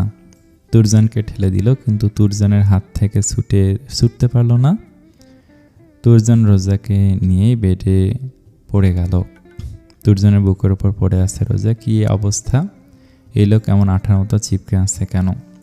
রোজাকে অবাক করে দিয়ে তুরজান রোজাকে বেডে শুয়ে দিল। নিজে ঝুঁকে গেল রোজার উপর। রোজা দু হাতে মুখ ঢেকে রেখেছে। তুরজান আবার লাগাম ছাড়া কথা বলতেই রোজা তুরজানের ঘাড়ে কামড় বসালো। তুরজান ছাড়ালো না। রোজা খানিক বাদে নিজেই ছেড়ে দিল। তুরজান নাকে নাক ঘষতে রোজা বলল, সরি আর এমন করবো না, এখানে অ্যান্টিসেপটিক নেই, আমি লাগিয়ে দিচ্ছি। কে জানতো এখানে এসে তুই এভাবে লাইফ বাইট বসিয়ে দিবি? আগে জানলে অবশ্যই অ্যান্টিসেপটিক রাখতাম। সরুন তুরজান ভা। কথা শেষ করার আগেই রোজার ঘাড়ে কামড় পড়ল। রোজা চোখ মুখ কুঁচকে নিল। তুরজান রোজার কানের কাছে মুখ নিয়ে বলল, আমি তোর কি? রোজা চুপ। তুরজান আবার বলল, বল আমি তোর কি হই ভাই? রোজা তড়িঘড়ি করে উত্তর দিল, না। তাহলে আমি তোর কি? হাজব্যান্ড। হাজব্যান্ডকে ভাই ডাকে কে? ভুল হয়ে গেছে, আর বলবো না। তাহলে কি বলবি? জানি না, সরুন তো। যদি না সরে যায় আবার কামড় দেব। ভালো, এবার আমাকে ডাকতো জাস্ট তুরজান। আপনি আমার থেকে কত বড়, এভাবে ডাকতে পারবো না। তাহলে তুমি করে ডাক।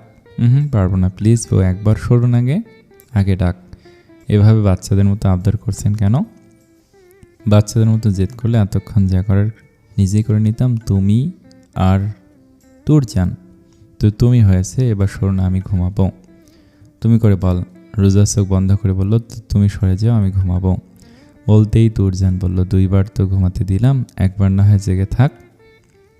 রোজা তুরজানকে ধাক্কা দিল, অসভ্য, সরুন, কি লাগাম ছাড়া কথাবার্তা। তুরজান মাতোয়ারা কণ্ঠে জবাব দিল, বউ একটু অসভ্য এলাও কর, একটু লাগাম ছাড়া হব, বিশ্বাস করে একটু লাগাম ছাড়া। রোজাই চোখের দিকে তাকিয়ে কিছু বলতে পারল না। রোজা যেন অসাড় হয়ে পড়েছে, ঠোঁট তীর তীর করে কাঁপছে। নিশ্চুপতা দেখে তুরজান উঠে বসতে বসতে বলল, সরি, আমি এক্সট্রিমলি সরি, বেশি খারাপ লাগছে, তুই রেস্ট নে, আমি ব্যালকনিতে আসি। বলে ব্যালকনির উদ্দেশ্যে পা বাড়াতে গেল। হঠাৎ আচমকা রোজা তুরজানের হাত ধরে টান দিল। হ্যাঁচকা টানে তুরজান আবার বেডে পড়ে গেল। তুরজানের কি হয়েছে এখনো বুঝতে পারল না, এক ধ্যানে সিলিংয়ের দিকে তাকিয়ে আছে। হঠাৎ রোজা তুরজানের মুখের উপর ঝুঁকে বলল, তোমার একটু অসভ্য হেলাও করছি, বাট একটু কিন্তু। কথা শেষ করার আগেই কারোর বক্ষ ভাঁজের তলে ঠাঁই হলো। বাইরে তুমুল বর্ষণ, সাথে দমকা হাওয়া। রুমের জানালাগুলো খোলা থাকায় পর্দা দুলছে, বজ্রপাত হচ্ছে। পুরো রুম আলোকিত হয়ে আবার তিমির অন্ধকার হয়ে যাচ্ছে। সাথে রুমের ভিতরে ভারী নিঃশ্বাস। আজ বজ্রপাত হলেও রোজা একটু ভয় পাচ্ছে না, বরং বজ্রপাতের শব্দে আরও গভীরভাবে কারোর বুকে মিশে যেতে চাইছে। সূর্যের আলো খোলা কাঁচের জানালার পর্দা ভেদ করে ঘরের ভেতর ধীরে ধীরে ছড়িয়ে পড়ছে। বৃষ্টির রাতটা যেন কোথায় হারিয়ে গেছে, রেখে গেছে শুধু ভেজা নীরবতা আর এক ধরনের অদ্ভুত শান্তি। সূর্যের তীব্র রোশনি এসে আছড়ে পড়ছে চোখে মুখে। রোজা চোখ খুলতেই প্রথমে কিছুক্ষণ বুঝতে পারল না সে কোথায় আছে। তারপর ধীরে ধীরে সব মনে পড়ল, এই ঘর, এই রাত, আর একান্ত মানুষটা। তুরজান কোথায়? ঘুম থেকে উঠে পড়েছে, রুমের চারপাশে চোখ বুলালো, তবে মানুষটা নেই। ইস, কি লজ্জা! তার প্রিয় ধৈর্যবান পুরুষ এত ছন্নছাড়া হয়েছিল রাতে, কী সব কথা বলছিল। একবার দেয়াল ঘড়ির দিকে দেখে নিল, এখন দুপুর 12টা বাজে। তাদের ঘুমাতে ঘুমাতে প্রায় ভোররাত হয়ে গিয়েছিল। তুরজান রোজাকে শাওয়ারে হেল্প করেছিল, তারপর তুরজানের শার্ট তার গায়ে জড়িয়ে দিয়েছিল। নিজে শাওয়ার নিয়ে রোজাকে বক্ষ মাছে নিয়ে রোজা চুলে বিলি কেটে দিয়েছিল। রোজা প্রিয় পুরুষের বক্ষে চুপচাপ পড়েছিল। তার সব থেকে প্রিয় স্থান তুরজান নেওয়াজের বক্ষ। রোজা কখন ঘুমিয়ে গিয়েছিল নিজেই জানে না। উঠে বসতে পারফিউমের গন্ধ নাকে বাড়ি খেল, যেন এখনো তুরজান তার সাথে আষ্টেপৃষ্ঠে আছে। রোজা তুরজানের শার্টে মুখ নিচু করে ঘ্রাণ শুকে নিল, যেন তুরজান নেওয়াজের গায়ের গন্ধ লেগে আছে এই শার্টে। ভাবনার মাঝে দরজা খোলার শব্দ হলো। রাতের কথা মাথায় আসতেই কাঁথা টেনে মুখ ঢেকে শুয়ে পড়ল। তুরজান রুমে এসেছে ভাবতে লাল নীল হতে থাকলো। সে কিভাবে তুরজানের সামনে যাবে, অসম্ভব। ঘাপটি মেরে পড়ে থাকলো। এই তো রোজা নিজের বিপদ নিজে ডেকে এনেছে। ভেবেছে এভাবে থাকলে তুরজান ভাববে ঘুমিয়ে আছে, কিন্তু তুরজান সে তো আগেই বুঝে গেছে। রোজা উঠে পড়েছে। রুম শান্ত দেখে রোজা আস্তে করে কাঁথা সরালো। সাথে সাথে সে শূন্যে ভাসতে লাগলো। তুরজান তাকে এদিক সেদিকে তাকানোর সুযোগ না দিয়ে কোলে তুলে নিয়েছে, যেন শিয়াল তার খাবারের আশায় এতক্ষণ ঘাপটি মেরেছিল। রোজা ভড়কে গেল, নিজেকে সামলে নিয়েছে।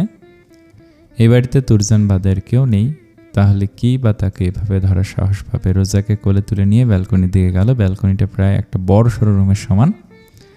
এক পাশে দোলনা, তার পাশে একটা বুক সেলফ, পাশেই সোফা আর সেন্টার টেবিল রাখা।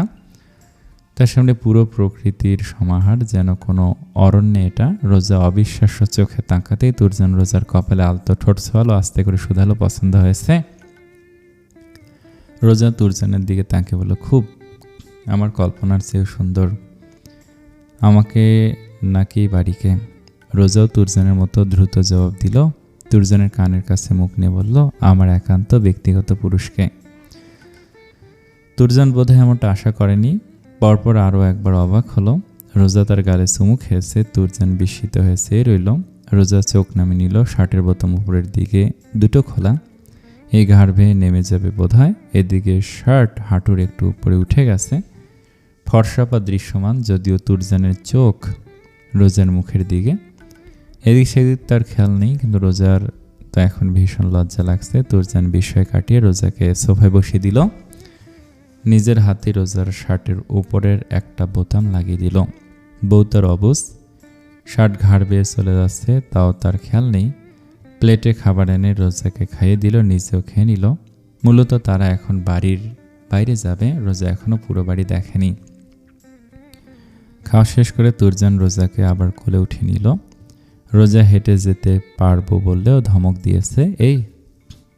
এই সকলের সামনে তুরজান নেওয়াজ আর তার একান্ত তুরজান নেওয়াজের মধ্যে আকাশ পাতাল তফাৎ। রোজা মুখ ফুলিয়ে কোলে চুপ করে আছে। তার কি, কেউ যদি সেধে এসে কষ্ট করতে চায়।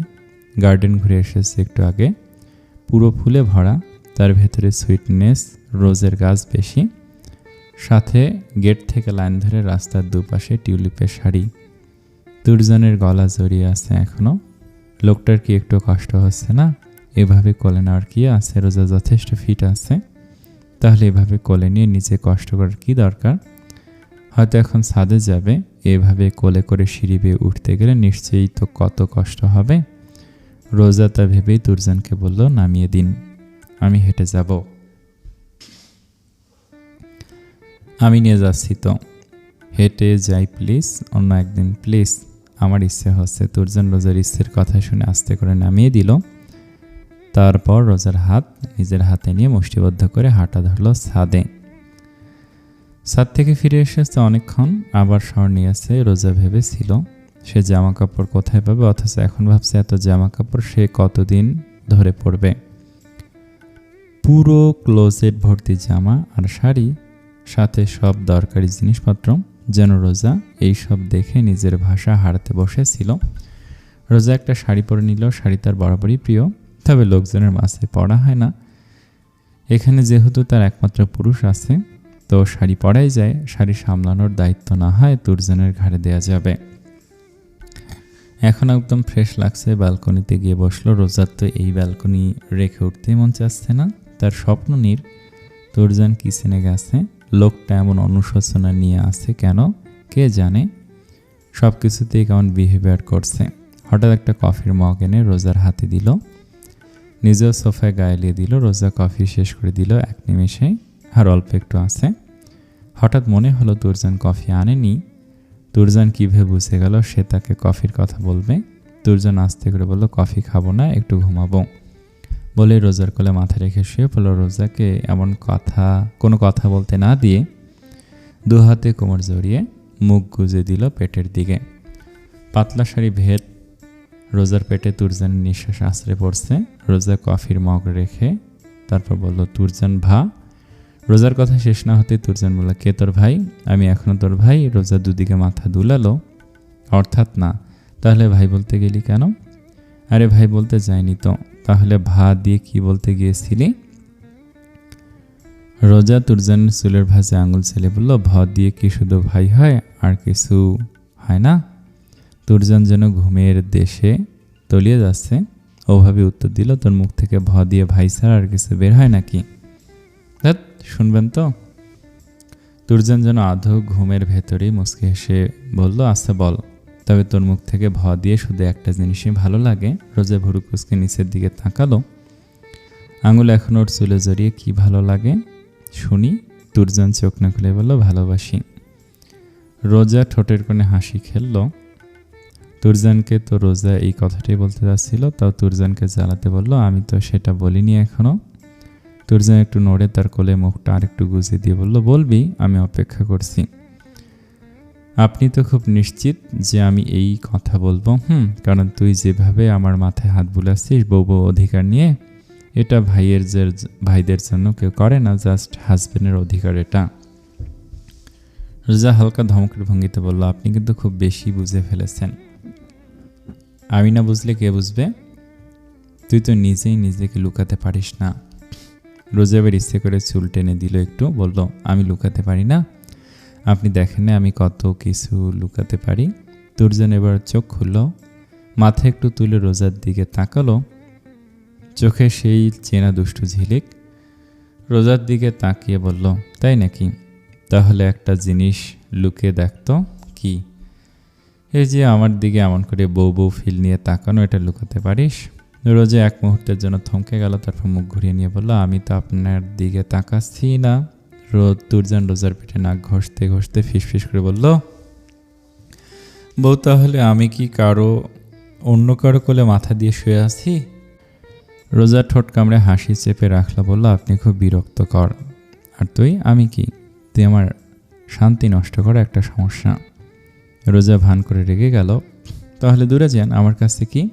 আর আশ্চর্য, এভাবে পেটের সাথে কুস্তি খেলছেন কেন? শাড়ি কেন পরেছিস? রোজা অবাক, এই লোক নিশ্চয়ই ঘুমের অভাবে এমন আবল তাবল বকছে। নিজেই শাড়ি দিয়ে ক্লোজেট ভর্তি করে রেখেছে, আবার বলে শাড়ি কেন পরেছিস? তো সারাদিন ওই শার্ট পরে থাকবি নাকি? রোজা শাড়ির আঁচল ঠিক করে বলল, তো কি পরবো? ক্লোজেট ভর্তি জামা কাপড়, তুই কিছুই খুঁজে পাস নাই? আমাকে ভুল পথে নেওয়ার জন্য এই শাড়ি পরতে হলো। এখন যদি আমি ভুল? রোজা তুরজানকে থামিয়ে দিয়ে বলল, আমরা বাড়ি কখন যাব? সন্ধ্যায়। এখন আর প্রশ্ন করবি না, আমি ঘুমাবো। একটু থেমে আবার আড়ালো, ভীষণ আসক্ত হয়ে গেছি তুই নামক মায়াতে। আশেপাশের কিছু ভালো লাগছে না তুই ছাড়া। হৃদয় ভীষণভাবে পুড়ে যাচ্ছে। তুই নামক মায়া আমাকে আজ তৃষ্ণার্ত করে তুলছে। দেখতে দেখতে সময় কেটে যায়। এই যেমন তুবার বিয়ের বয়স 3 মাস, 3 মাসে কত কিছু পরিবর্তন হয়ে গেছে। শুধু নিয়াজ বাড়ির সদস্যরা এখন একই রকম মিলেমিশে আছে। আজ 3 মাসের সমাপ্তি ঘটিয়ে অনন্যাকে রাজি করিয়েছে মিরান। এখন তাদের বাড়িতেই বসে আছে নিয়াজ পরিবার। মিরান অনন্যার আজ বিয়ে সম্পন্ন হবে। অনন্যা চায়নি তার বিয়ে জাঁকজমকপূর্ণ হোক, ভালোবাসা সত্যি হলে বিয়ে যে কোনোভাবেই সুন্দর। অনন্যাকে রেডি করে মিরানের পাশে বসিয়ে রেখেছে। মেয়েটা যথেষ্ট সুন্দর, তবে আজকে একটু বেশি সুন্দর লাগছে। তাছাড়া একবার জাঁকজমকপূর্ণ বিয়ে হলো তো তার কিন্তু শান্তি আর পেল কই। নেওয়াজ পরিবারও তাদের কথা মেনে নিয়েছে। একটু পরে বিয়ে সম্পূর্ণ হবে। তুরজান আশাবাদ এখনও, তার নাকি অফিস সামলে আসতে দেরি হবে। তবে মিরান বলে দিয়েছে তুরজান না আসা পর্যন্ত সে কিছুতেই কবুল বলবে না। এক পাশে তুবা আরিয়ান, অন্য পাশে নূর, সমুদ্র আর রাফিয়া রাফেজ বসে যে যার মতো গল্প করছে। আরাস এদিকে সেদিকে ছুটছে। রোজার মন তো ওই অসভ্য পুরুষের কাছে কিছুতে হাঁসফাঁস কমছে না। অফিসের কাজে গিয়েছে 3 দিন আগে। রোজাকে একবারও বলে যায়নি, ঘুমের ঘরে চলে গেছে। আসুক, কথা বলা তো দূর, দেখা করবে না অসভ্য লোকের সাথে। এই 3 দিনে কল করেছে, রোজা কল ধরেনি। ধরবে কেন? নিজে তো রোজাকে যাওয়ার সময় বলে যাওয়ার প্রয়োজন বোধ করেনি। মনে মনে অসংখ্য গালি দিয়ে দিল। আর তুরজান আসলেই বা কি? রোজা তো কিছুতেই কথা বলবে না। ভাবনার মাঝে ব্যক্তির উপস্থিতি। রোজা দেখবে না বলে একবার দেখে নিল। ঘেমে একাকার অবস্থা, এক হাতে হেলমেট, অন্য হাতে বাইকের চাবি, ফর্মাল ড্রেস আপ। ইস, নজর না লাগে যে গরম পড়েছে। এর মধ্যে বাইক চালিয়ে এসেছে, চুলগুলো কপালে ছড়িয়ে ছিটিয়ে আছে, মুখে ঘামের বিন্দু জমে আছে। তুরজান আসতেই রোজা তুবার কাছে গিয়ে বলল, তোর ভাইকে শরবত দিয়ে আয়। কেন, তোর কি হলো? কি হবে? কিছু হয়নি, দিয়ে আয় শরবত। তুবা ঠান্ডা শরবত নিয়ে দিল ভাইকে। রোজার মুখ দেখে বুঝেছে কিছু হয়েছে। নিশ্চয়ই এখনও রাগ করে আছে, তাকে কেন সেদিন বলে যায়নি। তুরজান রোজার দিকে তাকাতেই চোখ ঘুরিয়ে নিল। চোখ ঘুরিয়ে যেহেতু নিল, এতক্ষণ এভাবে তাকানোর কি ছিল? তুবা বিড়বিড় করে বলে গেল, ঠান্ডা শরবত খাও, তোমার বউ দিয়েছে। বলেই তুরজান শরবত খেয়ে নিল। বউ তার আকাশ সমান অভিমান জমিয়েছে। তুরজানের কি করার? যদি মন তার ঘুমন্ত বউকে ডাকতে নিষেধ করে, তবে সমস্যা কি? অভিমান ঠিক ভাঙিয়ে নিবে। তুরজান নেওয়াজের দায়িত্ব ওয়াইফের অভিমান ভাঙানো। তুরজান আসার পরেই বিয়ে সম্পূর্ণ হয়েছে। অনন্যার পাশে রোজা, তুবা আর নূর বসে আছে। রোজা তো আহ্লাদে গদগদ, তারও ভাবি হয়েছে কত সাধের ভাবি। এই ভাবিকে নিজের করার কথা জন্য তার ভাইয়া কত কষ্ট করেছে। প্রায় সন্ধ্যা ঘনিয়ে এসেছে। অনন্যাকে নেওয়াজ বাড়িতে নিয়ে যাওয়া হবে। তার পাশে মিরান। অনন্যাকে আলাদা করে কথা বলার সময় দেওয়া হয়েছে। অনন্যা চুপ করে আসতে দেখে মিরান বলল, এখানে যে নীরবতা পালন করতে পাঠিয়েছে তা জানতাম না, কথা বলো। কি বলবো? যা খুশি, আজকে কাউকে আপন করে পাওয়ার জন্য তোমার যে কোনো কথাই শুনতে রাজি। অনন্যা বেশ খানিকটা লজ্জা পেল। মিরান দূরত্ব ঘুষিয়ে বলল, লজ্জা পাচ্ছ? অনন্যা মাথা নিচু করে বলল, না। মিরান সাথে সাথে ঠোঁট অনন্যার কপালে ছুঁয়ে দিল। অনন্যা তাকাতেই মিরান বলল, ওভাবে দেখছো কেন? তুমি জানো না নতুন মুখে লজ্জা পেতে হয়? তুমি লজ্জা পাচ্ছ না, তাই আমি একটু লজ্জা দিয়ে দিলাম। কি পরিমাণে খারাপ ভাবা যে! অনন্যা বলল, কি কারণে সে লজ্জা পাচ্ছে না? আর এই লোক কি বুঝে কি করলো? মিরান একটু দূরত্ব ঘুষে একেবারে এগিয়ে এলো। অনন্যাকে বলল, আচ্ছা আজকে বরং তুমি চুপ থাকো, একটু লজ্জা পাও আর আমি একটু, বলেই আবার কপালে ঠোঁট ছোঁয়ালো। এই লোককে নিয়ে সারা জীবন সংসার কি করবে? অনন্যা চুপচাপ আছে দেখে মিরান বলল, আচ্ছা বলো তো, তুমি আমাকে ভালোবাসো? অথবা না বলবা, আমার অতিরিক্ত কথা পছন্দ না। অনন্যা কি বলবে? ভালোবাসলে এইভাবে বলা যায়? চুপ থাকতে দেখে মিরান বলল, ও তার মানে আমাকে ভালোবাসো না? আমি তো কখন বললাম? তার মানে ভালোবাসো এটা কখন বললাম? তুমি তো কথাই বলছো না। 3 পর্যন্ত গুনবো? না, যে কোনো একটা বলে দিবা। বলেই গুনতে শুরু করলো। 3 শেষ হওয়ার আগেই অনন্যা চোখ বন্ধ করে বলল, ভালোবাসি আপনাকে। মিরান যেন মেঘ না চাইতে বৃষ্টি পেল। অথবা না শুনতে গিয়ে ভালোবাসি শুনে ফেলেছে। অনন্যাকে বাহুডোরে আবদ্ধ করে আওড়ালো, আমিও ভালোবাসি তোমাকে মিসেস অনন্যা নেওয়াজ।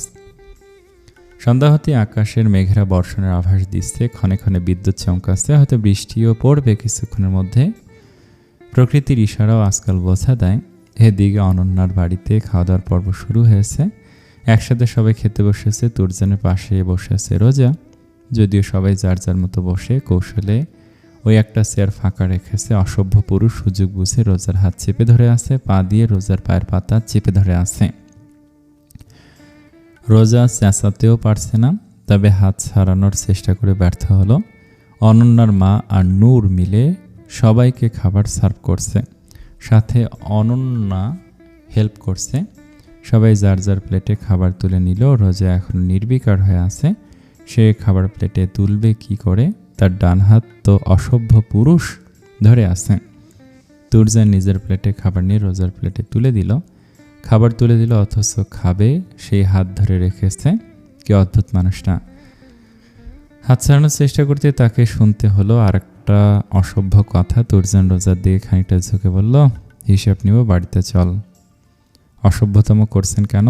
আমার আপনার সাথে কোনো কথা নেই, হাত ছাড়ুন। হাত ছাড়ুন, হাত ছাড়ুন করলে কোলে বসিয়ে দেব। রোজা চোখ বড় বড় করে তাকালো। কি অসভ্য ভাবা যায়! রোজা চুপ করে বসে রইল। বলা যায় না, যদি সত্যি সত্যি কোলের ওপর বসে। রোজার পাশে রাফিয়া বসেছে। রোজাকে চুপ করে থাকতে দেখে একবার তাকালো, যা বোঝার বুঝে গেছে। অগত্যা সে বলল, রোজা আমি তোকে খাইয়ে দিই। বলে তুরজানের দিকে তাকালো। দুজনে হাসলো। মনে হলো মানে কি এই দেবর ভাই প্ল্যানিং করে এমনভাবে বসে আছে। রোজার আর কি করার, যদিও সে ভীষণ খুশি। কতদিন পর সে বোনের হাতে খাবে। এদিকে তুবা আরাজকে খাইয়ে দিচ্ছে। আরিয়ান, মিরান, রাফেজ দুনিয়ার সব গল্প নিয়ে মেতেছে। তাজারুল নেওয়াজ, মোস্তফা নেওয়াজ খেতে খেতে অনন্যার মায়ের সঙ্গে আলাপচারিতা করছে। নেওয়াজ বাড়ির 3 সদস্য বাড়িতে আছে, রাহেলা নেওয়াজ, তানিয়া নেওয়াজ আর রেহেনা নেওয়াজ। রাহেলা নেওয়াজ অসুস্থ থাকায় তার দেখাশোনার জন্য 2 জন বাড়িতে রয়ে গেছে। সবার খাওয়া শেষের দিকে, তবে খাওয়ার মাঝে হঠাৎ রোজা থেমে গেল। খেতে তার ভালো লাগছে না। উঠলো, রাফিয়াকে বলল সে আর খাবে না। রাফিয়া জোর করতেই রোজা মুখ কুঁচকে বসল। রাফিয়া জোর করল না আর। কি ভেবে তুরজানের দিকে আহত দৃষ্টি ফেলল। তুরজান হাত ছেড়ে দিতে দৌড়ে বেসিনে চলে গেল। তবে বেসিনে যেতেই বমি করে দিল। বেসিন ধুয়ে দিয়ে হাত মুখ ধুয়ে বাইরে আসলো। হঠাৎ মাথা ঘুরে উঠতে দাঁড়িয়ে পড়ল ড্রয়িং রুমে। কেমন মাথা ঘোরাচ্ছে, ইদানিং এমন হয়। খেতে ভালো লাগে না, মাথা ঘোরায়, আর কিছু খেতে গেলে বমি আসে। কি বাজে পরিস্থিতি! রোজার গ্যাস্ট্রিকের সমস্যা আছে বিধায় এমন আগেও হতো, তাই সব স্বাভাবিক। তবে আগের থেকে দুর্বল লাগে নিজেকে। রোজার পাশ দিয়ে তুরজান বেসিনে চলে গেছে, অথচ সে খেয়াল করেনি। কি অদ্ভুত, মাথা এমন ঝিম ধরছে কেন? হঠাৎ মাথা ঘুরে ড্রয়িং রুমের ফ্লোরে পড়ে গেল রোজা। সকলে এক প্রকার চেঁচিয়ে উঠতে তুরজান দৌড়ে এসে রোজাকে আগলে নিল। সবাই রোজার চারপাশে জড়ো হয়ে গেছে। পালস চেক করতে দেখা গেল একদম আস্তে পালস চলছে। তাজারুল নেওয়াজ 1 সেকেন্ড সময় ব্যয় না করে ডক্টরকে নেওয়াজ বাড়িতে যেতে বললেন। তুরজান বলল, বাড়ি যেতে হবে, ডাক্তার বাড়িতে যাবে। তুরজান যত্ন করে রোজাকে কোলে তুলে নিয়ে হাঁটা ধরল গাড়ির উদ্দেশ্যে।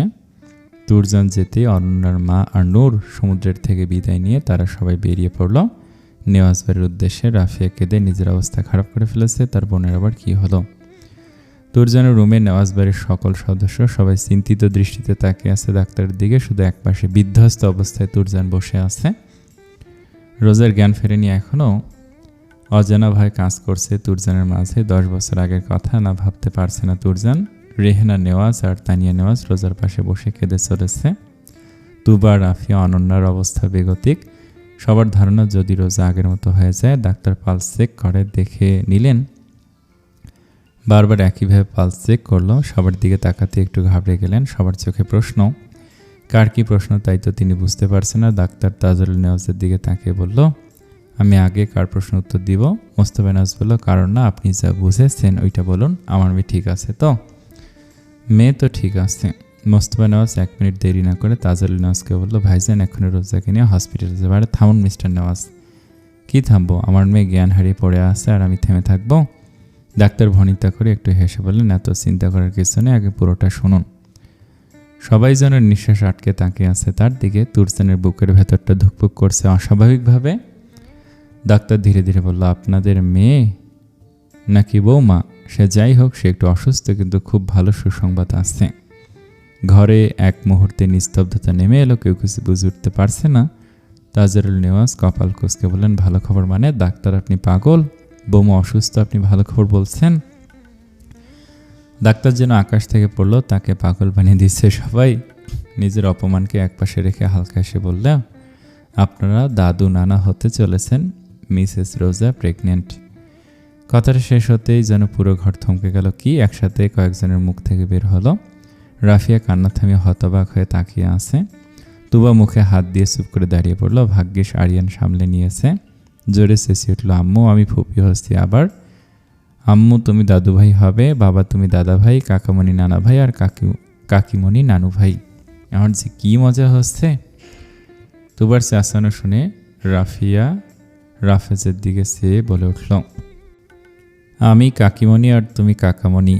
রেহনা নেওয়াজ আর তানিয়া নেওয়াজ একে অপরের দিকে তাকিয়ে থেকে মৃদু হাসল।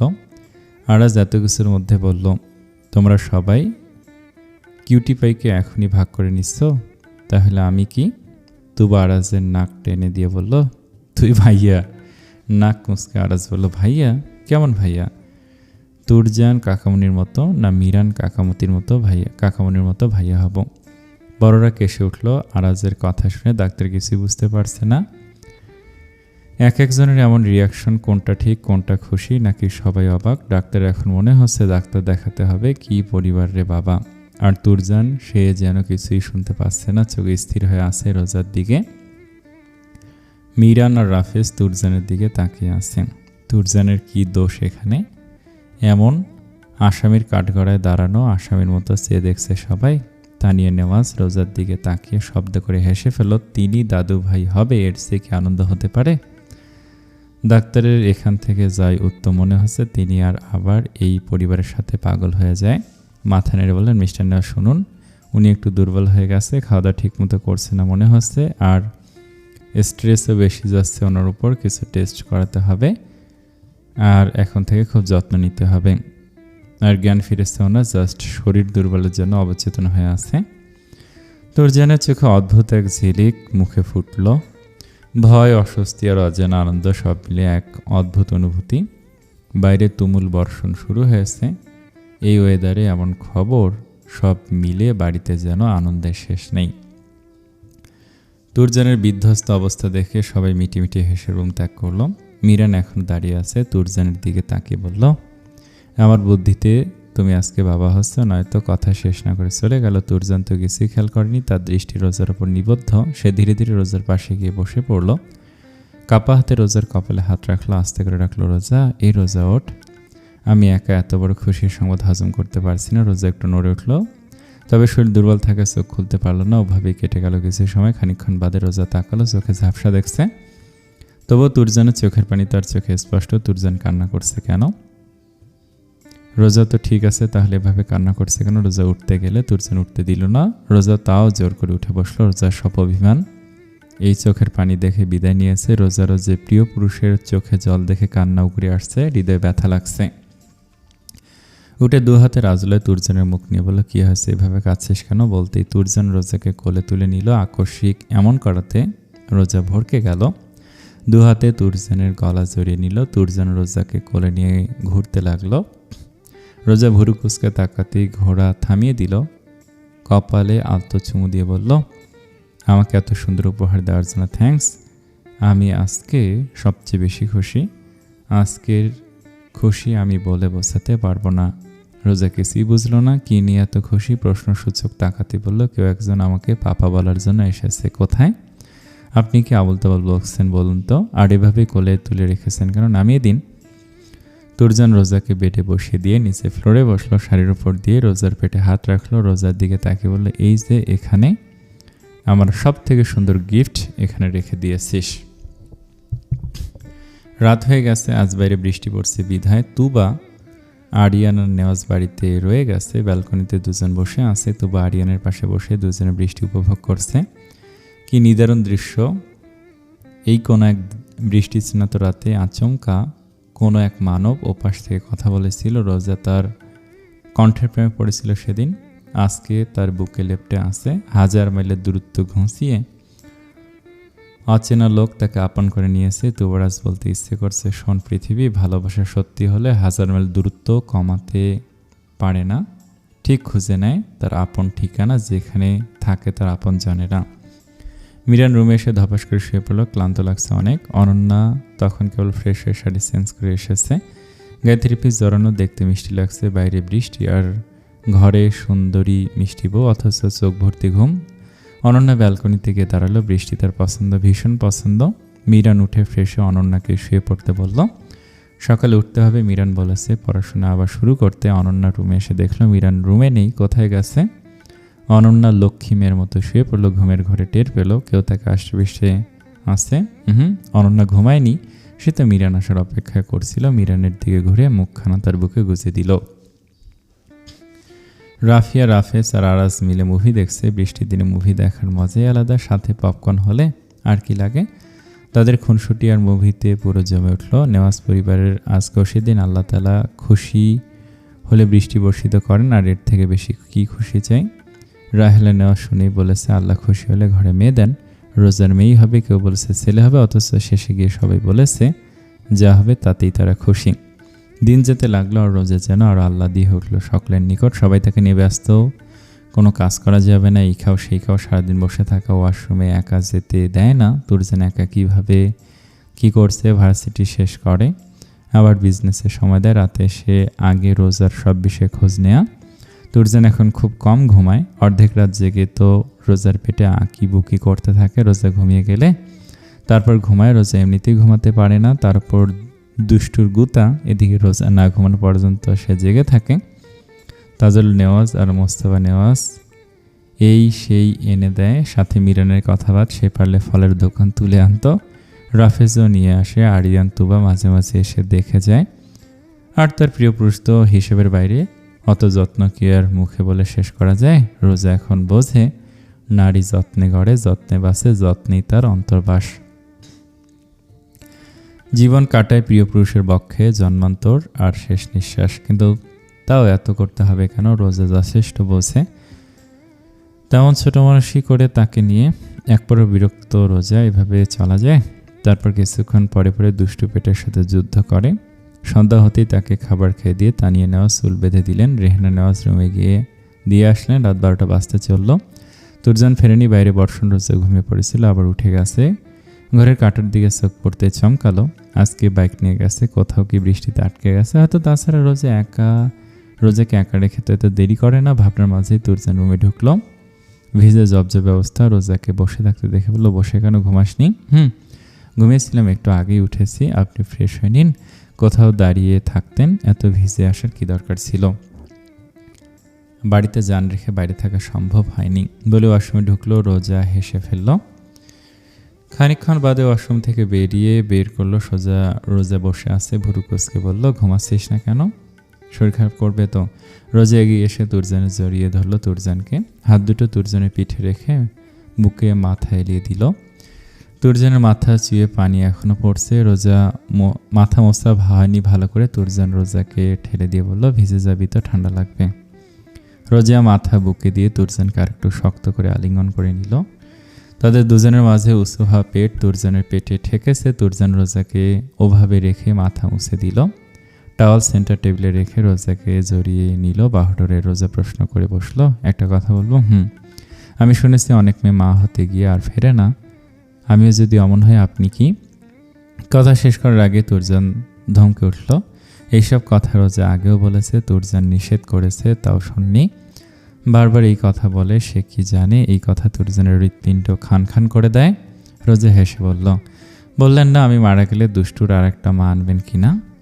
তুরজান রোজাকে জোর করে ছাড়িয়ে নিল। এসব কথা সে শুনতে চায় না। কি ভয়ঙ্কর কথা! না খেয়েই বেডে গাইলিয়ে দিল। এক পাশে সরে রোজার জন্য সব বেড ফাঁকা রাখলো।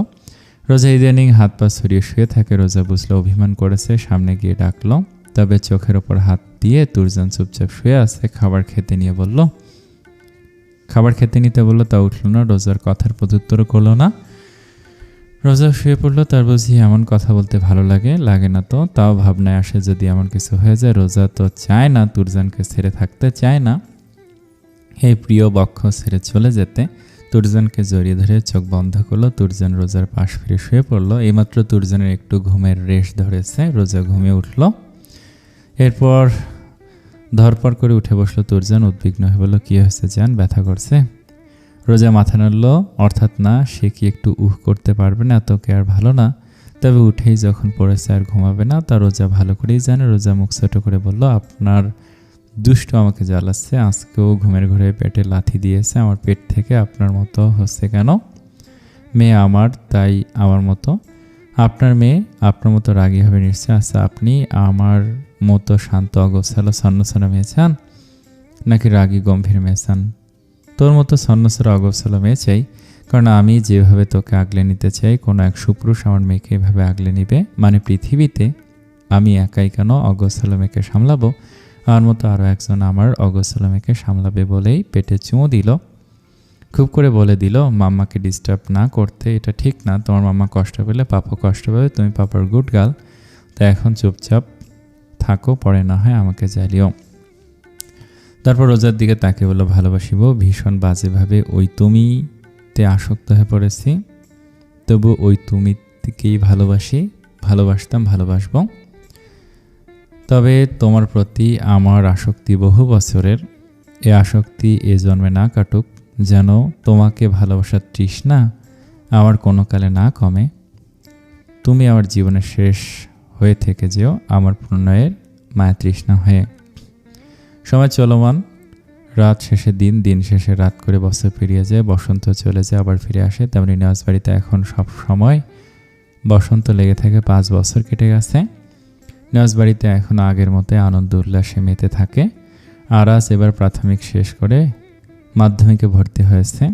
দুবার কোলে 3 বছরের একটা ফুটফুটে ছেলে। অনন্যা প্রেগনেন্ট, সামনের মাসে তার ডেলিভারি ডেট। তানিয়া নেওয়াজ রেহানা নেওয়াজকে এখন আর কিচেনে যেতে দেয় না। রোজা, রাফি, অনন্যা মিলে সবটাই সামলে নেয়। তাজরুল নেওয়াজ আর মোস্তফা নেওয়াজ বাড়ির ছোটদের সাথে সময় কাটানো, অফিসে হালকা পাতলা কাজে যোগ দেয়। তুরজান আর রাফেজ 2 ভাই সবটা সামলে নেয়। তুরজানের একটু কষ্ট হয়ে যায়, ভার্সিটি সামলে আবার অফিস। রাহেলা নেওয়াজ বছর 3 আগে পৃথিবীর মায়া ত্যাগ করেছেন। সকালের নাস্তা সেরে তাজরুল নেওয়াজ আর মোস্তফা নেওয়াজ ছোটদের সাথে গল্প করে অফিসে বেরিয়ে গেছেন। এখন ছোটরাও খেয়ে স্কুলে যাবে। আর এক ব্রেকফাস্ট করতে বসেছে, তার স্কুলে দেরি হয়ে যাবে নয়তো। এদিকে সবাই নানা কাজে ব্যস্ত থাকলো। রোজা দৌড়ে বেড়াচ্ছে। দুষ্ট মেয়েটা তাকে জ্বালিয়ে শেষ করে দিল। আর আজ ব্রেকফাস্ট করে কাকিমণিকে ওভাবে ছুটতে দেখে বলল, কি হয়েছে কাকিমণি?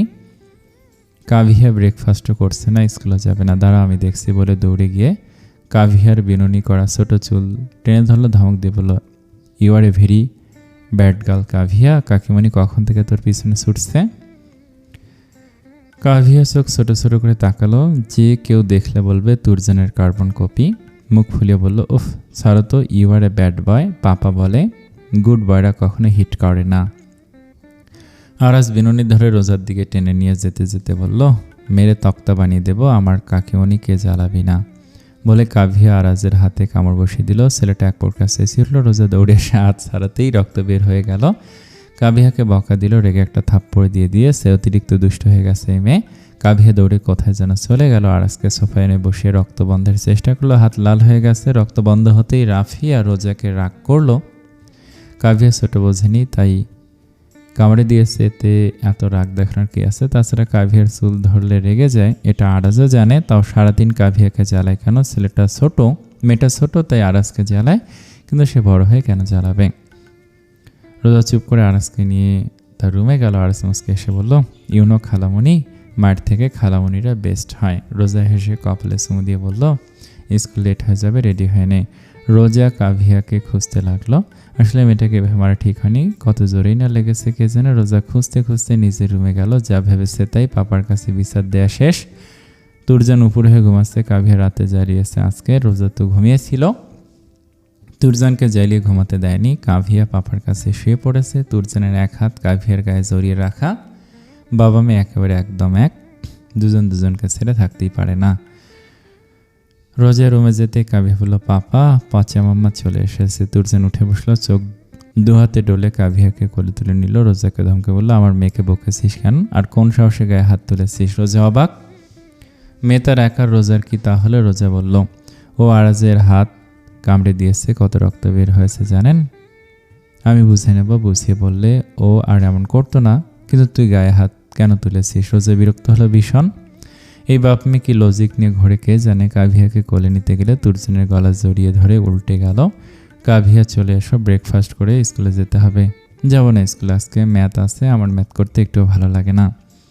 ম্যাম বকা দেবে কিন্তু, চলে এসো। আমার ওই পচা ম্যামের ক্লাস ভালো লাগে না। পাপা তুমি বলো, ওই ম্যাম আর মাম্মাকে এক, তাই না? দুজনে আমাকে বকা দেয়, ইউ আর এ বেস্ট পাপা। তুরজান মেয়ের কপালে চুমু দিয়ে বলল, আমার কাভিয়া মাম্মা গুড গার্ল, ম্যাথ এক ঝটকায় সলভ করতে পারে, তাই না বাটারফ্লাই? আপনি একটু বেশি আদর দেখাচ্ছেন না, আপনার জন্য ও বেশি দুষ্টুমি করলে আমার মেয়ে করে, তোর কি? আমার মেয়ের গায়ে নেক্সট টাইমে হাত তোলার দুঃসাহস দেখাবি না।